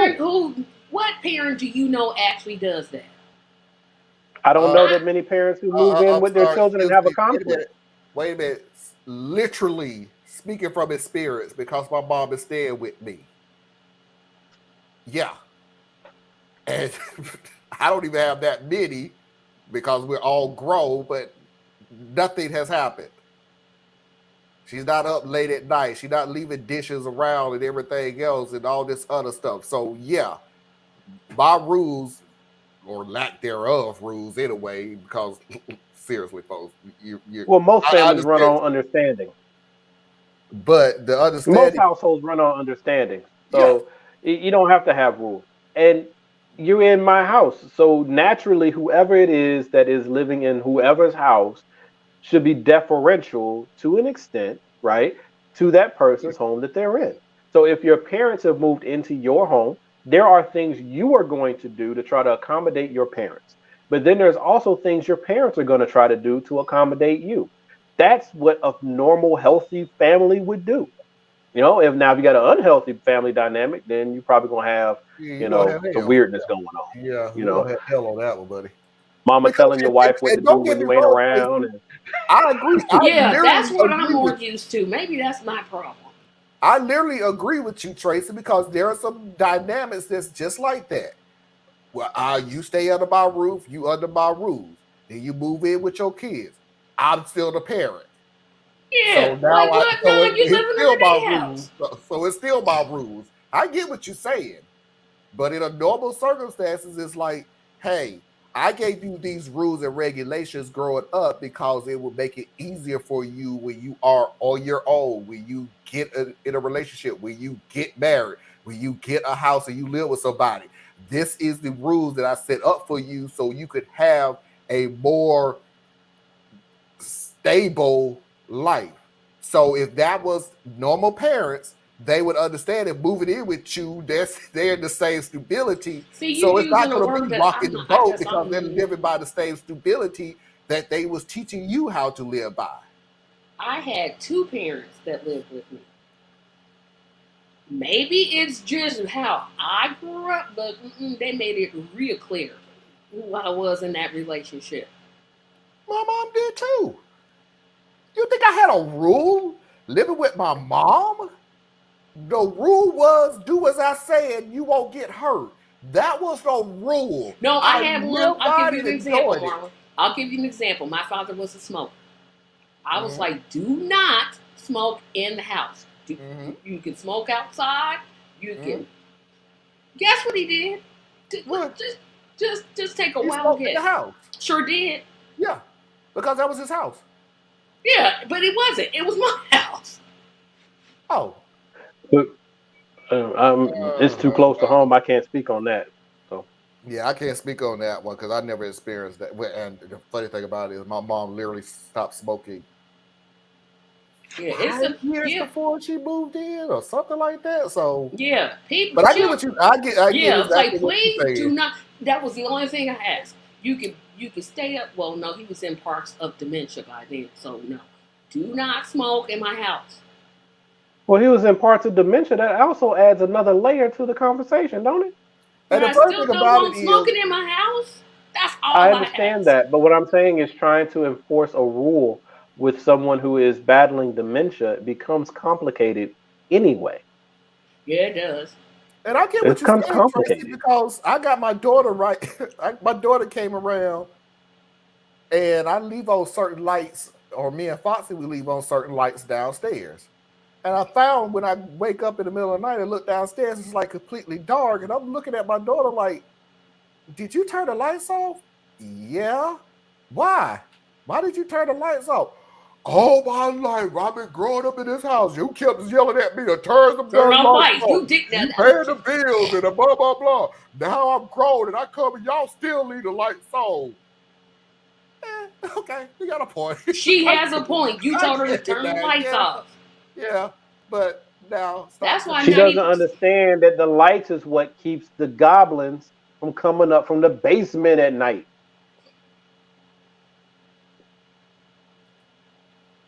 Foxy's videos. Respect the goblins.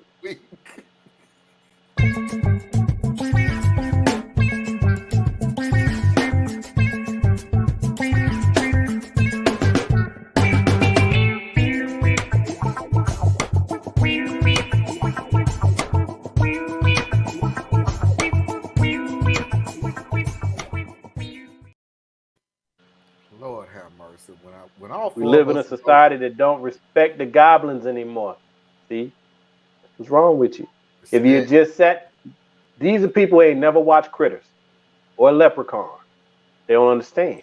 Yeah, we watch real things, not imaginary things on cereal boxes. Sorry. This dude is talking about leprechauns and critters, and then look a nice story and turns around and go, "That's not real." I know. She kidnapped him. Still That talking that about was kidnapping Granny. Granny did kidnap that man. She was wrong.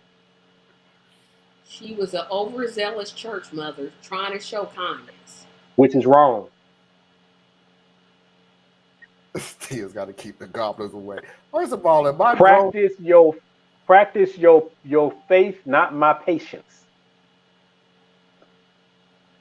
I'm gonna tell you right now, if my grown ass daughters, all of them, come in here talking about some damn goblins, Y'all got to go. Nah. y'all, It'd be because they didn't leave the light on.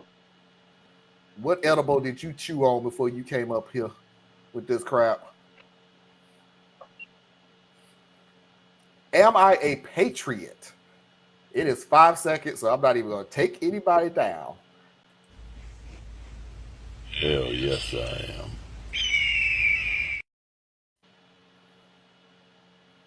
am. What was the flag? Arrest Trump. Arrest Trump. That's what makes her a patriot. Huh. I look at people who claim to be a patriot and I automatically think that they full of some boo-boo. Like that term has no value to me. You working on the cussing too now? It comes and goes. Yeah, I know. Yeah, I know. I know. Yeah, I agree it's a with you. struggle for us. We got to work on it. I know. I'm working on it. I don't Says the think that person cursing that doesn't is. cuss at all. But I don't Tracy, think cursing I is literally a said bad this thing. year I was sometimes. not going to cuss one time, and I made it one As much, video. I think is what you said. Oh, I did say not as much. Yeah, you did say No, no. you backed it down to as much. I'm Your good. Yeah, original you backed it commitment down. was You were gonna originally stop. said not at all, but then you was like, no, I'm gonna do as much, not as much. Okay, no, I said at the beginning I was not gonna cuss at all. Then I did cuss, and then I went, okay, now I'm gonna go back to not as much. And I did pretty good. I haven't cussed as much as season 1 because season 1 was like blanking it, blank you. Season 2. And I still appreciate when you do, you say sorry, Tracy. Like, I'm just gonna get offended and leave. No, because you don't. And I'm not going to sit there and go out about I do that for everybody. Because the funny thing about it You is, gonna say sorry, Anna. I learned the hard way. He does when he starts to talk about something that has to affect with the LGBTQ community. That's true. He does. That's true. Because I learned this because y'all didn't catch it. I did catch it. I sat there and said a while back, viewer discretion advised. Everybody on this, don't be saying viewer discretion. We ain't grown. You ain't got to do the Then later on down the line, I started showing videos and what's the next thing out of people's mouth? Marlon, you gotta warn us about this. You gotta warn us that when you gonna show this. I'm like, so from this point on, viewer discretion advised. I apologize, Tracy. Anna, this video is movable, so you got to move your eyes so you don't look at it. Viz, I know this is gonna piss you off, but it needs to be said and done and everything else. If you're mad at me after the show, so be it. During the show, whatever. What you're not gonna do is tell me, Molly, you caught me off guard. Y'all ain't doing that to me no more. Nope. Whatever. Foxy, give that man a hug. Please. What? He having a moment. Come on, his daughter's eating edibles. What are edibles? I really don't know. I seriously don't know. It's usually a THC product, so it's like an extract from marijuana. So it's when you put it in your marijuana food. They took Usually edibles, which made them paranoid, so they keep the light on. And people were like, oh, I got my edibles. I'm like, are those legal? I got a news flash for you. Apparently they are. CBD edibles are illegal in most places now. Yeah, so the same places saying edibles are legal or saying marijuana is illegal when you smoke. Ain't the same thing? Some of them. Some. Marijuana laws are so stupid, it's ridiculous. Yeah. Yeah, I'm confused, but that's gonna be on me. Let me say it like this. This is what I knew it was going to be different done. than CBD. Yeah, this is how I knew it was going to be It's the done. amount of high you get. Yeah, when they put the certain percentage of the chemical that make you high, when they start saying to a certain percentage, then when I heard that, I went, boy, this is about to be the dumbest rule that you ever put up, because one, it would, and trust me, It's awful. It's terrible. Don't bring it back. You're a piece of crap when you was doing it. Okay? So let me say Talking that. about When you was sitting there saying a certain amount of a drug, a certain ounce of a drug, that was easy for you to make it illegal, to make it wrong and everything else. You don't know what the hell is in the drug. You don't know the amount of THC was in it. Why did you change it to you can't have but such and such amount of THC in that? So, whoa, it's over that. How the hell you know? it's How you because they're know? working towards something, Marlon. Because they test a lot of batches. They do know exactly how much Yeah, THC is in certain edibles, how much CBD, how much CBG, how much they do know. yeah. And what The Marlon's government's got in always been his the number mouth is one nicotine. drug specialist. But the thing is, but that's just it.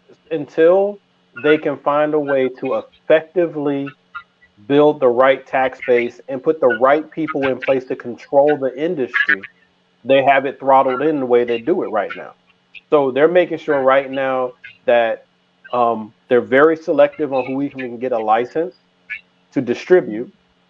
They're even more restrictive on who can get a license to grow it because they want to make sure that the money makes it back to the right places and that there's not a lot of black and brown people getting access to certain levels of it. They'll Yep. let you be a dispenser, maybe, right? Usually you have to have, I I would mean, say that now this maybe. part is going to conjecture. You got to have like a white backer somewhere, so, but they'll let a certain number of non-white people be dispensers. You get up a little higher into the supply chain, it gets real white. You get down to the growers, almost all white. So they're making sure the infrastructure is there because once they're ready to go green light, then you're going to have a situation where tobacco is not going to be as appealing to people. And they're going to switch over to marijuana. Because see, marijuana, it'll slow you down, right? There are dangers to marijuana. Mainly it's social dangers, it's not individual dangers, right? The individual danger is going to be whatever you wrap the weed up in, because that can mess up your lungs or whatnot. But on the individual level, it can mess with, and some people might not agree with me, but I've known enough smokers, your work ethic, because you're less motivated sometimes, your driving behavior, because your motor skills slow down. And basically, I really, and this is a personal thing, I really can't stand being around folks who always smell like some damn weed. I don't want to smell it all the time. I don't want to smell cigarette smoke. I don't want to smell cigar smoke, and I don't want to smell every time you open your car door and your smell is louder than your music. I don't like that, but that's a personal thing. So I can't really legislate that on nobody. But once they get the right things in place, it'll roll out. And also, you got this is a weird tangent, but like the EVs, electric vehicles. One of the main reasons you haven't seen that become more accessible to more people is because one, they don't have the charging stations all over the place. So only privileged people can really afford to have their own home stations and live in communities where the stations are more readily available. So until they can fix the infrastructure, they're not going to get them out as fast as they would like to.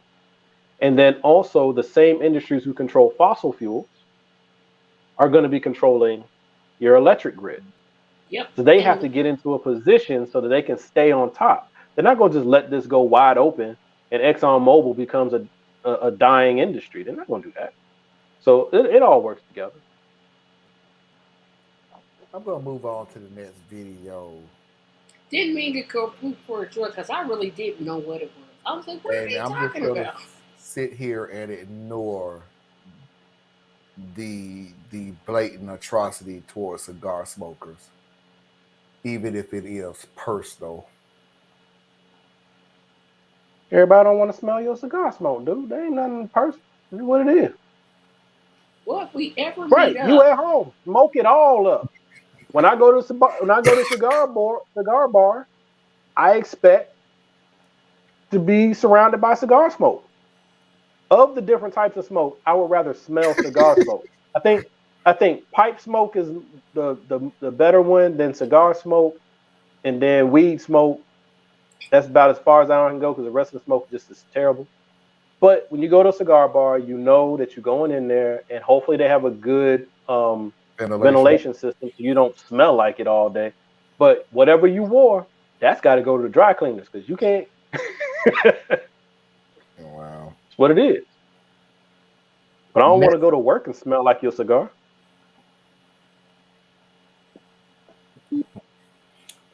Oh, when you get a message that you have a leaders meeting next week. Guess who won't be there? Next video. They're mad at us. I think. I swear to God, they literally purposely made this whole division. Do they really want a civil war? Of course they do. They want to plan this out. A civil freaking war. Revolutionary war. Of course they do. Of course they do. The ones that created all this havoc, I'd rather prepare yourselves, you motherfuckers. Understand that. What you have done is literally pissing us off even more. Do you understand that? Their people are ready for this battle. You want the battle? It's coming. And believe me, the calling of all us patriots in America and worldwide, you got it coming. And watch what's going to happen when you done, leave us the fuck alone. But you did not. You keep on doing all this nonsense, pushing it. And you all sold us out and you are pure evil. Evil. But guess what? Good over evil.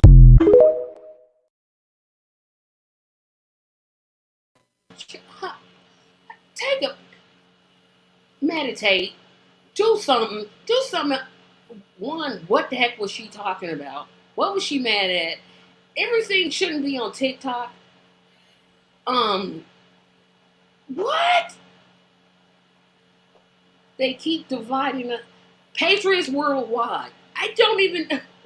Who is she talking about? I can't. Talking about you, Tracy.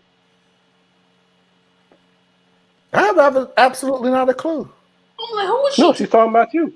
She's talking about you. She's talking about me. She's talking about Anna. She's talking about Marlon. That's who she's talking about. See, in her worldview, people who are opposing the established system are troublemakers, and it's worked for America up to now, and now all of a sudden it's a problem. That's how they see it. So they are the ones being set upon, and so they are ready to fight. She didn't even say what she was mad about. She's mad about being mad.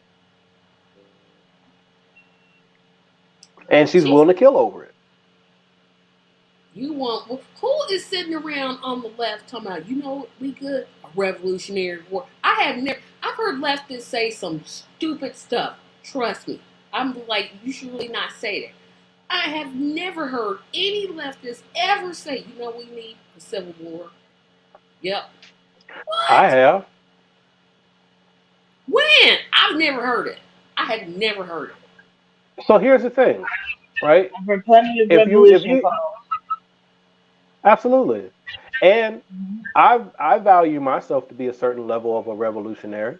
It's just that there's a certain point that I have a structure to.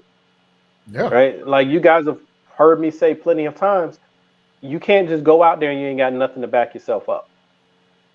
So when I'm talking about revolutionary thinking, true revolutionaries, like those who are more out there than me, will consider myself to be a pacifist or whatever, wishy-washy or whatever, because I believe that before I'm willing to say for my people to go out here and run up against the machine, I need to make sure that my children can eat. I got to make sure my elders can be relatively safe. I got to make sure that there's some way to sustain the effort while the fight is happening. But you got some people who are just so fed up, they don't care. They just want to run right into the machine. And those people do exist. Now, on the left, the main reason is because they literally come from communities that have been under assault for hundreds of years. So when they say they're ready to go fight, that's because if you push someone into a corner enough, they don't care about odds. They don't care about anything except fighting to get out of that corner. And America continues to push many communities into that corner and will not let up. So I understand that mindset that says, no, screw it. Y'all want to go? Let's go. I understand it. I just don't want that to happen yet. But on the right, them jokers are ready to go now because they feel that what happened in the Civil War was an unjust outcome. And they feel what happened in the 50s was an unjust outcome. And they feel what happened in the 70s was unjust. And so for them, it's one defeat after another, pushing their mentalities further into the corner. And now they want to fight their way out of the corner. Now, granted, they hold all the power. So I don't understand where they're getting this corner mentality from. Yeah, I'm like, but it doesn't matter. It doesn't matter if it's right or wrong. What matters is these people want to hurt you. And so long as the people on the left, because that's where my irritation lies, people on the left still want to pretend like we are not in the situation that we are.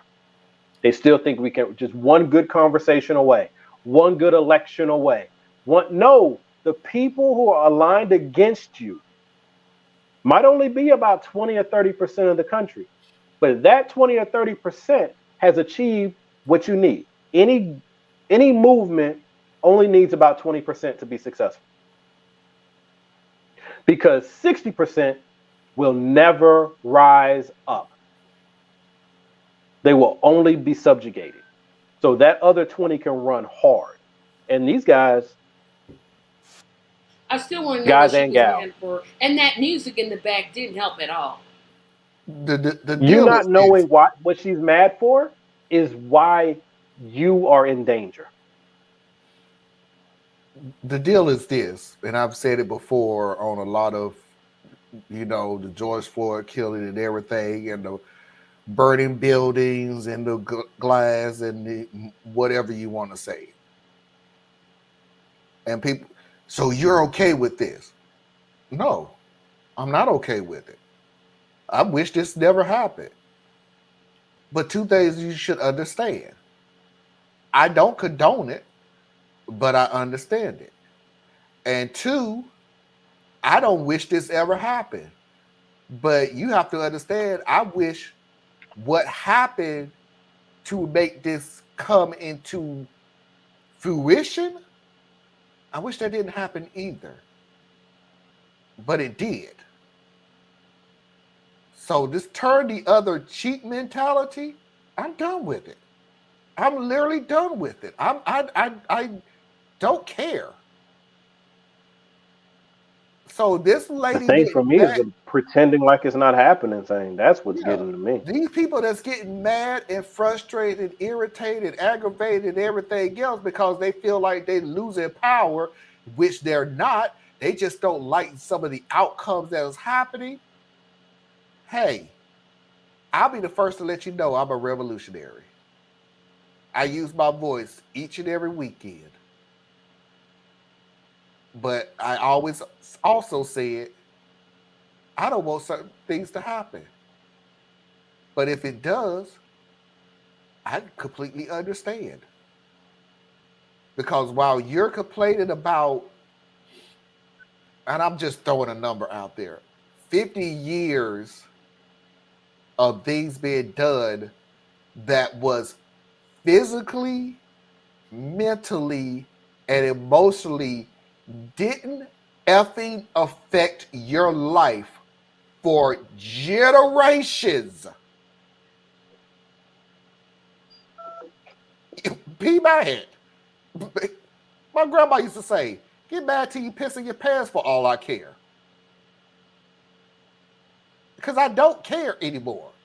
You have taken all the care out of my heart. Again, I don't want it to happen, but when it does, if it does, I completely and totally understand it. Oh, it's gonna happen. Yeah. And when it does, And everybody wants to talk about how terrible and sad and bad and frustrated and aggravated and bad and dangerous and blah, blah, blah, blah, blah, blah. Yes, it was. But what choice did you leave us? Oh, I said it. Well, I said that's it the last other night part. on the. I said it last night on the show. We're not laying down anymore. We laid down before, and it got worse. It's over. We're not laying down. We're not stopping. We're not even slowing down anymore. We're not going to win every battle. But this ain't no damn cakewalk, folks. As much as y'all want to do, and I understand Thea's thing, we need to get our crap together. But I'm telling you right now, this ain't gonna be no cakewalk. So here's a couple things. Won't be a cakewalk, but it'll be a really one-sided ass whooping. Okay? First of all, we ain't got the number. So that's why I need people to be more intelligent about their revolutionary talk. Right? Because you ask for a fight, your ass can't fight. You know? You got a pistol and maybe one other type of gun. You're going up against conservatives. Right? Conservatives are people who have been taught to kill since they were children. See, you got anger. They got experience. You ever killed? I'm not talking about you, Marlon, per se. I'm talking about people out there who want to get really rambunctious what they taught. You ever killed an animal? You ever had to slice a living thing's throat? You ever had to pull the flesh off of something? You ever had to be right around the smell? Or look at something that was once alive, now looking at you with dead eyes? You never did that. They have. So where you have to take a leap from never having done these things to doing it to a person, they have to take a leap from having done this to animals and now having to do it to a person that they don't view as equal to their personhood. This ain't equal. Then you got a lot of force multiplier. A guy who's grown up, a guy or gal who's grown up hunting, that means they know how to be uncomfortable in the woods. They probably know more about flora and fauna than you ever will. And they can shoot 100 and 200 yards out. And they're 9, 10, 11, 12 years old. Meanwhile, if you can't see it, you can't shoot it. That's not an equal fight, folks. And then take it past that. Let's just hypothetically say Black and Latinos come together. Like, that'd probably be the most natural combination, right? Okay. That still ain't gonna get you but maybe 30-ish% of the population. Girl, you in trouble. Okay? Oh, sorry. Your white allies, let the bullets start flying. And now it's about your life. When it's about your life, people who were talking get real quiet. And they'll slide on back. They won't participate in what happens to you, but they're not going to be much use for you when them bullets are flying. Because they're scared of the same people. So if you want to be a revolution, this is the way I look at it. If you want to be a revolutionary out there, young brothers and sisters, be intelligent about it. Look at how the people fight in all these other countries. Look at the Ukrainian resistance. The difference between them and us, ain't nobody going to come and give us shit. Okay? Ain't nobody giving us a damn thing. Canada ain't go. If you are another country and you see America fall in a civil war, what side you gonna lean on? You're gonna lean on the side that you think is gonna win because you don't want to deal with them next. So I really need people to dial that back, take that energy and shift that into something. Be ready to fight if they come for you. But understand that at that point, the fight's already over, so go all out. Make it as even Stevens as you can possibly make it. But since we're not there yet, the more important thing I would love for people to do, educate your children, educate each other, build businesses, build small communities, build partnerships, build infrastructure, so that when this Jim Crow 2.0 really starts to come out, because it's already starting to happen, folks, if you pay half a damn attention, you will at least have some insulated things. Especially you guys out there who like to look back at the 1920s and 30s and 40s of Jim Crow segregation and be like, well, we were more together then. We had it better then when we were in segregation. First of all, you're a dumbass. There's a reason why we were more together. You ain't been watching this show if you actually think Yeah, that. they haven't been watching Pretty this much show. I'm like, proved on yeah. this damn show that wasn't true. No, we were more together, but that's like being a bunch of people on a cell block. Yeah, you were more together because you had to be. So if you're willing to give up all your creature comforts to be more together so we can all suffer together, okay, you can get that. But I'm sorry, that was 2 rants. Nabbit, but I got it down to 2. That's okay. That's okay because it works. It works for the next video. No, because the other one I kept down to less than 3 minutes. No, because you went off on me about saying send the man to work at Walmart. Wait a minute. Oh, now we were all in that one. Wait a minute. Dude, you think you slick? Anybody catch on? It went from 2 to 3 minutes. Yeah, sure did. It wasn't I put a timer clock and it's going to be under 2 minutes. 3 minutes. Yeah, I was a minute and 10 seconds. I'm building. I'm getting better. You're going the opposite like weight direction training. of your journey. No, I'm not. You said 2 minutes. Then and I fell 3 minutes. I did. I said my timer was 2 minutes. Okay. My timer was 2 minutes, and I managed to hit the first mark. Okay. Then the second time, I went like 3 minutes, which means I did not hit my mark. But it was still better than when I do a 5-6 minute rant. So I'm saying it's still better. If you're measuring me against perfection, I will always lose. But I don't measure myself against perfection. I measure myself against how I performed previous.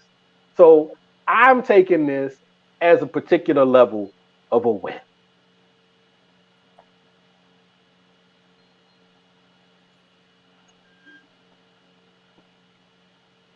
I can't save space.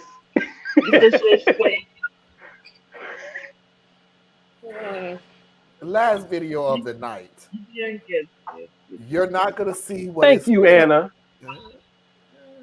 You're not going to see what is written on the screen. But since we're on this subject, and this can be said across the board of everything we've said so far tonight, what's written on the screen is how I really want to respond when I hear hateful rhetoric from the GOP officials regarding kids, Native American, and history, CRT, teachers, and banned books. Add to what we just finished talking about, that fits into the category too. I'm not even going to take anybody down because I want to see everybody's expression. So, yeah, this is how I feel when we hold these type of conversations with people who just knowing beyond a shadow of a doubt they don't want to learn, they don't want to know, and they still pull out this BS like the people we had to deal with yesterday. Shut the fuck up. Shut all the way the fuck up until you reach the top of Shut Fuck Mountain, where there are no more fuck ups to shut. She could have said that up better. She had to use the F word all too many times. Why are you trying to police this woman's speech? You know what? Women have had people police their speech forever. Don't try And to to make this a have one gender. of their She said own, if she were a one of man, their I'd say the own, same thing. Stop. Don't even make that. No, one of it's her own sisters in the struggle. Mm. First Amendment. I'm sorry. If she were a man, I would say exactly the same thing. First Amendment. The First Amendment does give you rights to say what you want. Doesn't mean I have to like it. I'm gonna find that mountain.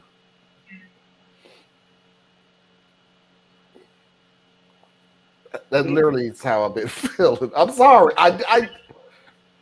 I know what I say because it's late and everything else when I say I don't give a damn and my actions don't match my statements.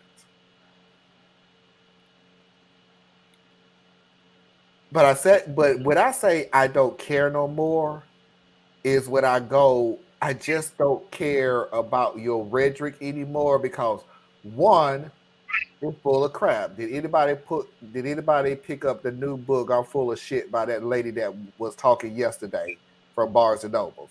No, you didn't, because you couldn't even try to put the definition of woke together. Is this going viral? Is this going to go viral? That's what bothers me so much. Is I don't care about your crap anymore. I just don't. What I do take is what you are saying and the policies that's put in place for the people who actually give a rat's butt about what you're saying. I pay close attention to that. But Take your time, Marlon. Take your time. Videos and stuff like that. Let them use you, baby. No, but Brianna Julie tells them to take time. It's just hilarious to me because one, well, it's two things. One, you're not even coming up with anything brand new. Folks, we are going into the third season of this show. Do you honestly think you're going to say something we've never heard before? Really? Really? Well, the thing that gets me, Marlon, is just how much, and I know everybody's out here, that's why we got all these different podcasts and different things. And so everybody's letting the things that usually rattle around in their head fall out of their mouth. But it's just so frustrating that people really do not think that they need to have any research or deeper understanding than surface gut level to talk about these things. You know, you're going to write a book and devote an entire chapter to AKA wokeism or whatever that is, and you can't, at the drop of a dime, give us a definition for it? Give us your definition. This is going viral, isn't it? I literally look. The funny thing about but I mean, that's what happened. We didn't even say, because you couldn't even lie your way out of it. We didn't say give the definition of woke. Give your definition of woke. And you couldn't even do that. And you want me to still care about the crap that comes out of your damn mouth? She could have literally opened her book, went to the chapter, and then read what was in her book. But did she? But she couldn't do that. She couldn't do that. And the reason why is because her was part of the rhetoric. The definition of woke through her. The word woke is part of the. But yes, she wrote a whole book about it. Because her audience in it, which, by the way, Tracy, I guarantee you, there absolutely is not a chapter in it for woke. I bet you there is. I bet you there is. I bet you she wrote a whole chapter. Really? If there's a definition of it in that chapter, she should have opened that book. I didn't say the chapter had to be 15 pages. It could be 2 pages. You're like, well, that's a chapter. Y'all. Yeah, true. But, you know, we got to be careful when we're having these discussions about these people. I mean, if they're not coming with righteous intent, then you're arguing a point around the point, right? Or as Lewis Black would say, you're you're debating the facts around the facts, not actually debating the facts. Her audience for this book is not the liberal thinker. It's not the independent thinker. It's a conservative audience. They've already decided for themselves what woke feels like. Yeah. It doesn't matter what the word selection is, it's the feeling. And so when you have someone who's operating off of a belief system, no, there is no definition, right? If you ask somebody who is, religious, well, define faith. Closest thing they're going to give you is the scripture. Now, faith is a substance of things hoped for, the evidence of things not yet seen. That is not a definition, but it is a guidepost towards what this means to me, right? It's a person's faith is huge. I would think most of us would agree. Whether it's rightly placed or wrongly placed, their faith is a huge construct that they build upon and they layer things into, and it goes into how they view family and social and God and all of these things. These people just take a new slogan and make it part of their religion. Woke is a part of their religion. Now, if you look at the things that woke manifests in, it's usually anti-black, general term, gay. Really what it is, anti-icky. What makes me feel uncomfortable? If I feel uncomfortable, it is woke. That's it. Okay, let me help you. Let me help y'all people out. Yep, just like the This is- train this is- derailment this is, in East hilarious. Palestine. I'm gonna tell y'all right now, you're going down the wrong path. You're not gonna listen. I'm just doing this for my own entertainment because, again, somebody's gonna listen to this and go, "Yeah, that makes sense." Okay. At any time, your policies, your procedures, or your rules, government, state, city, lifestyle choices in your life is dictated by the effing colors of M&Ms, you're going down the wrong path. According to you.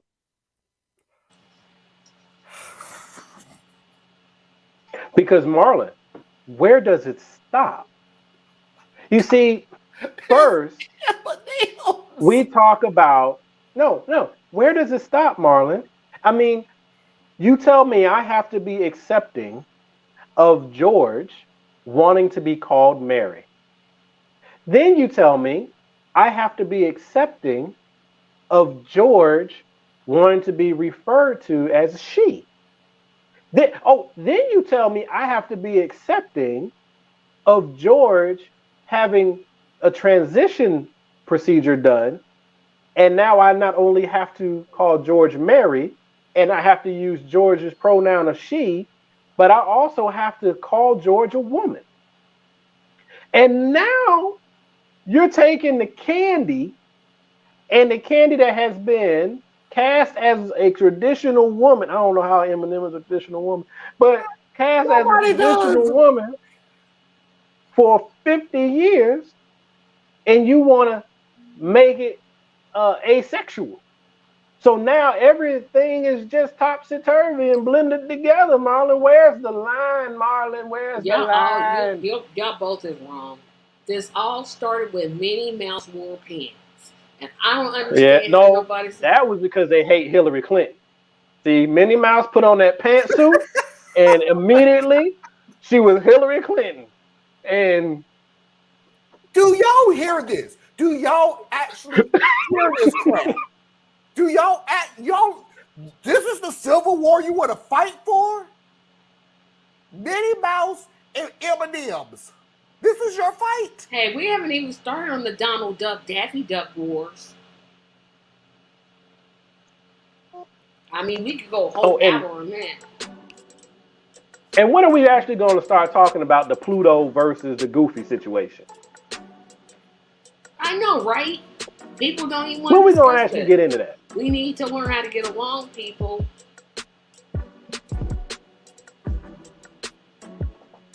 I hate you all. I really do. Y'all make this so much worse than it actually is. We can't hear you. Good. I didn't say anything very nice. He having one of them moments. I didn't say anything that's very nice. So good. You didn't hear me. Oh, we all heard you. All they did was change the Eminem shoes. Yep. And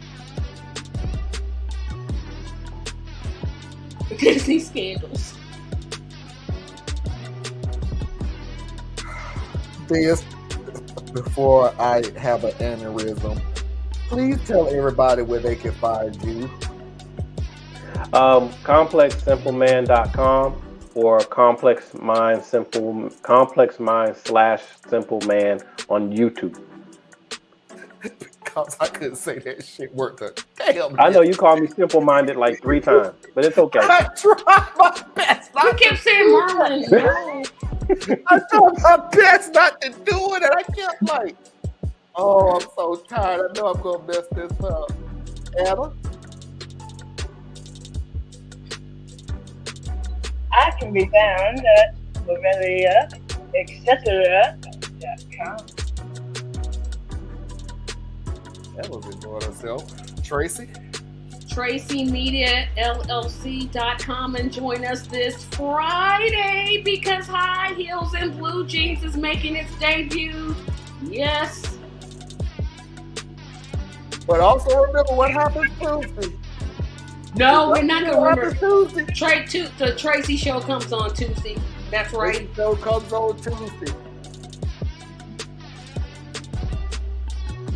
That's what we were talking about. Ladies and gentlemen, boys and girls, children of all ages, non-conforming individuals, that is our show for tonight.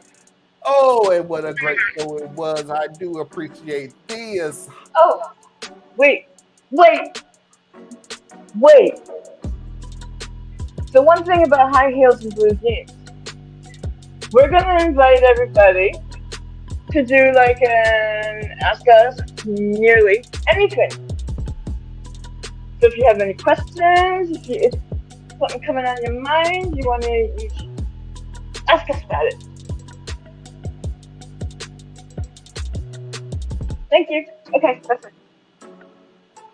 We'll be open to viewer questions. Even from us? Yes, absolutely. Oh, absolutely. Tracy was real slow on that one, boy. I said absolutely. We get. We're going to have fun. We're going to have a lot of fun. We got a lot of things planned. Oh, especially the questions I'm going to come up with. And until next time, we will see you when we see you. Peace.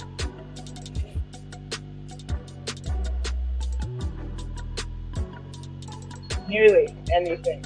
Nearly. Nope. I heard everything. We're going to find out who's the dominatrix out of this joint.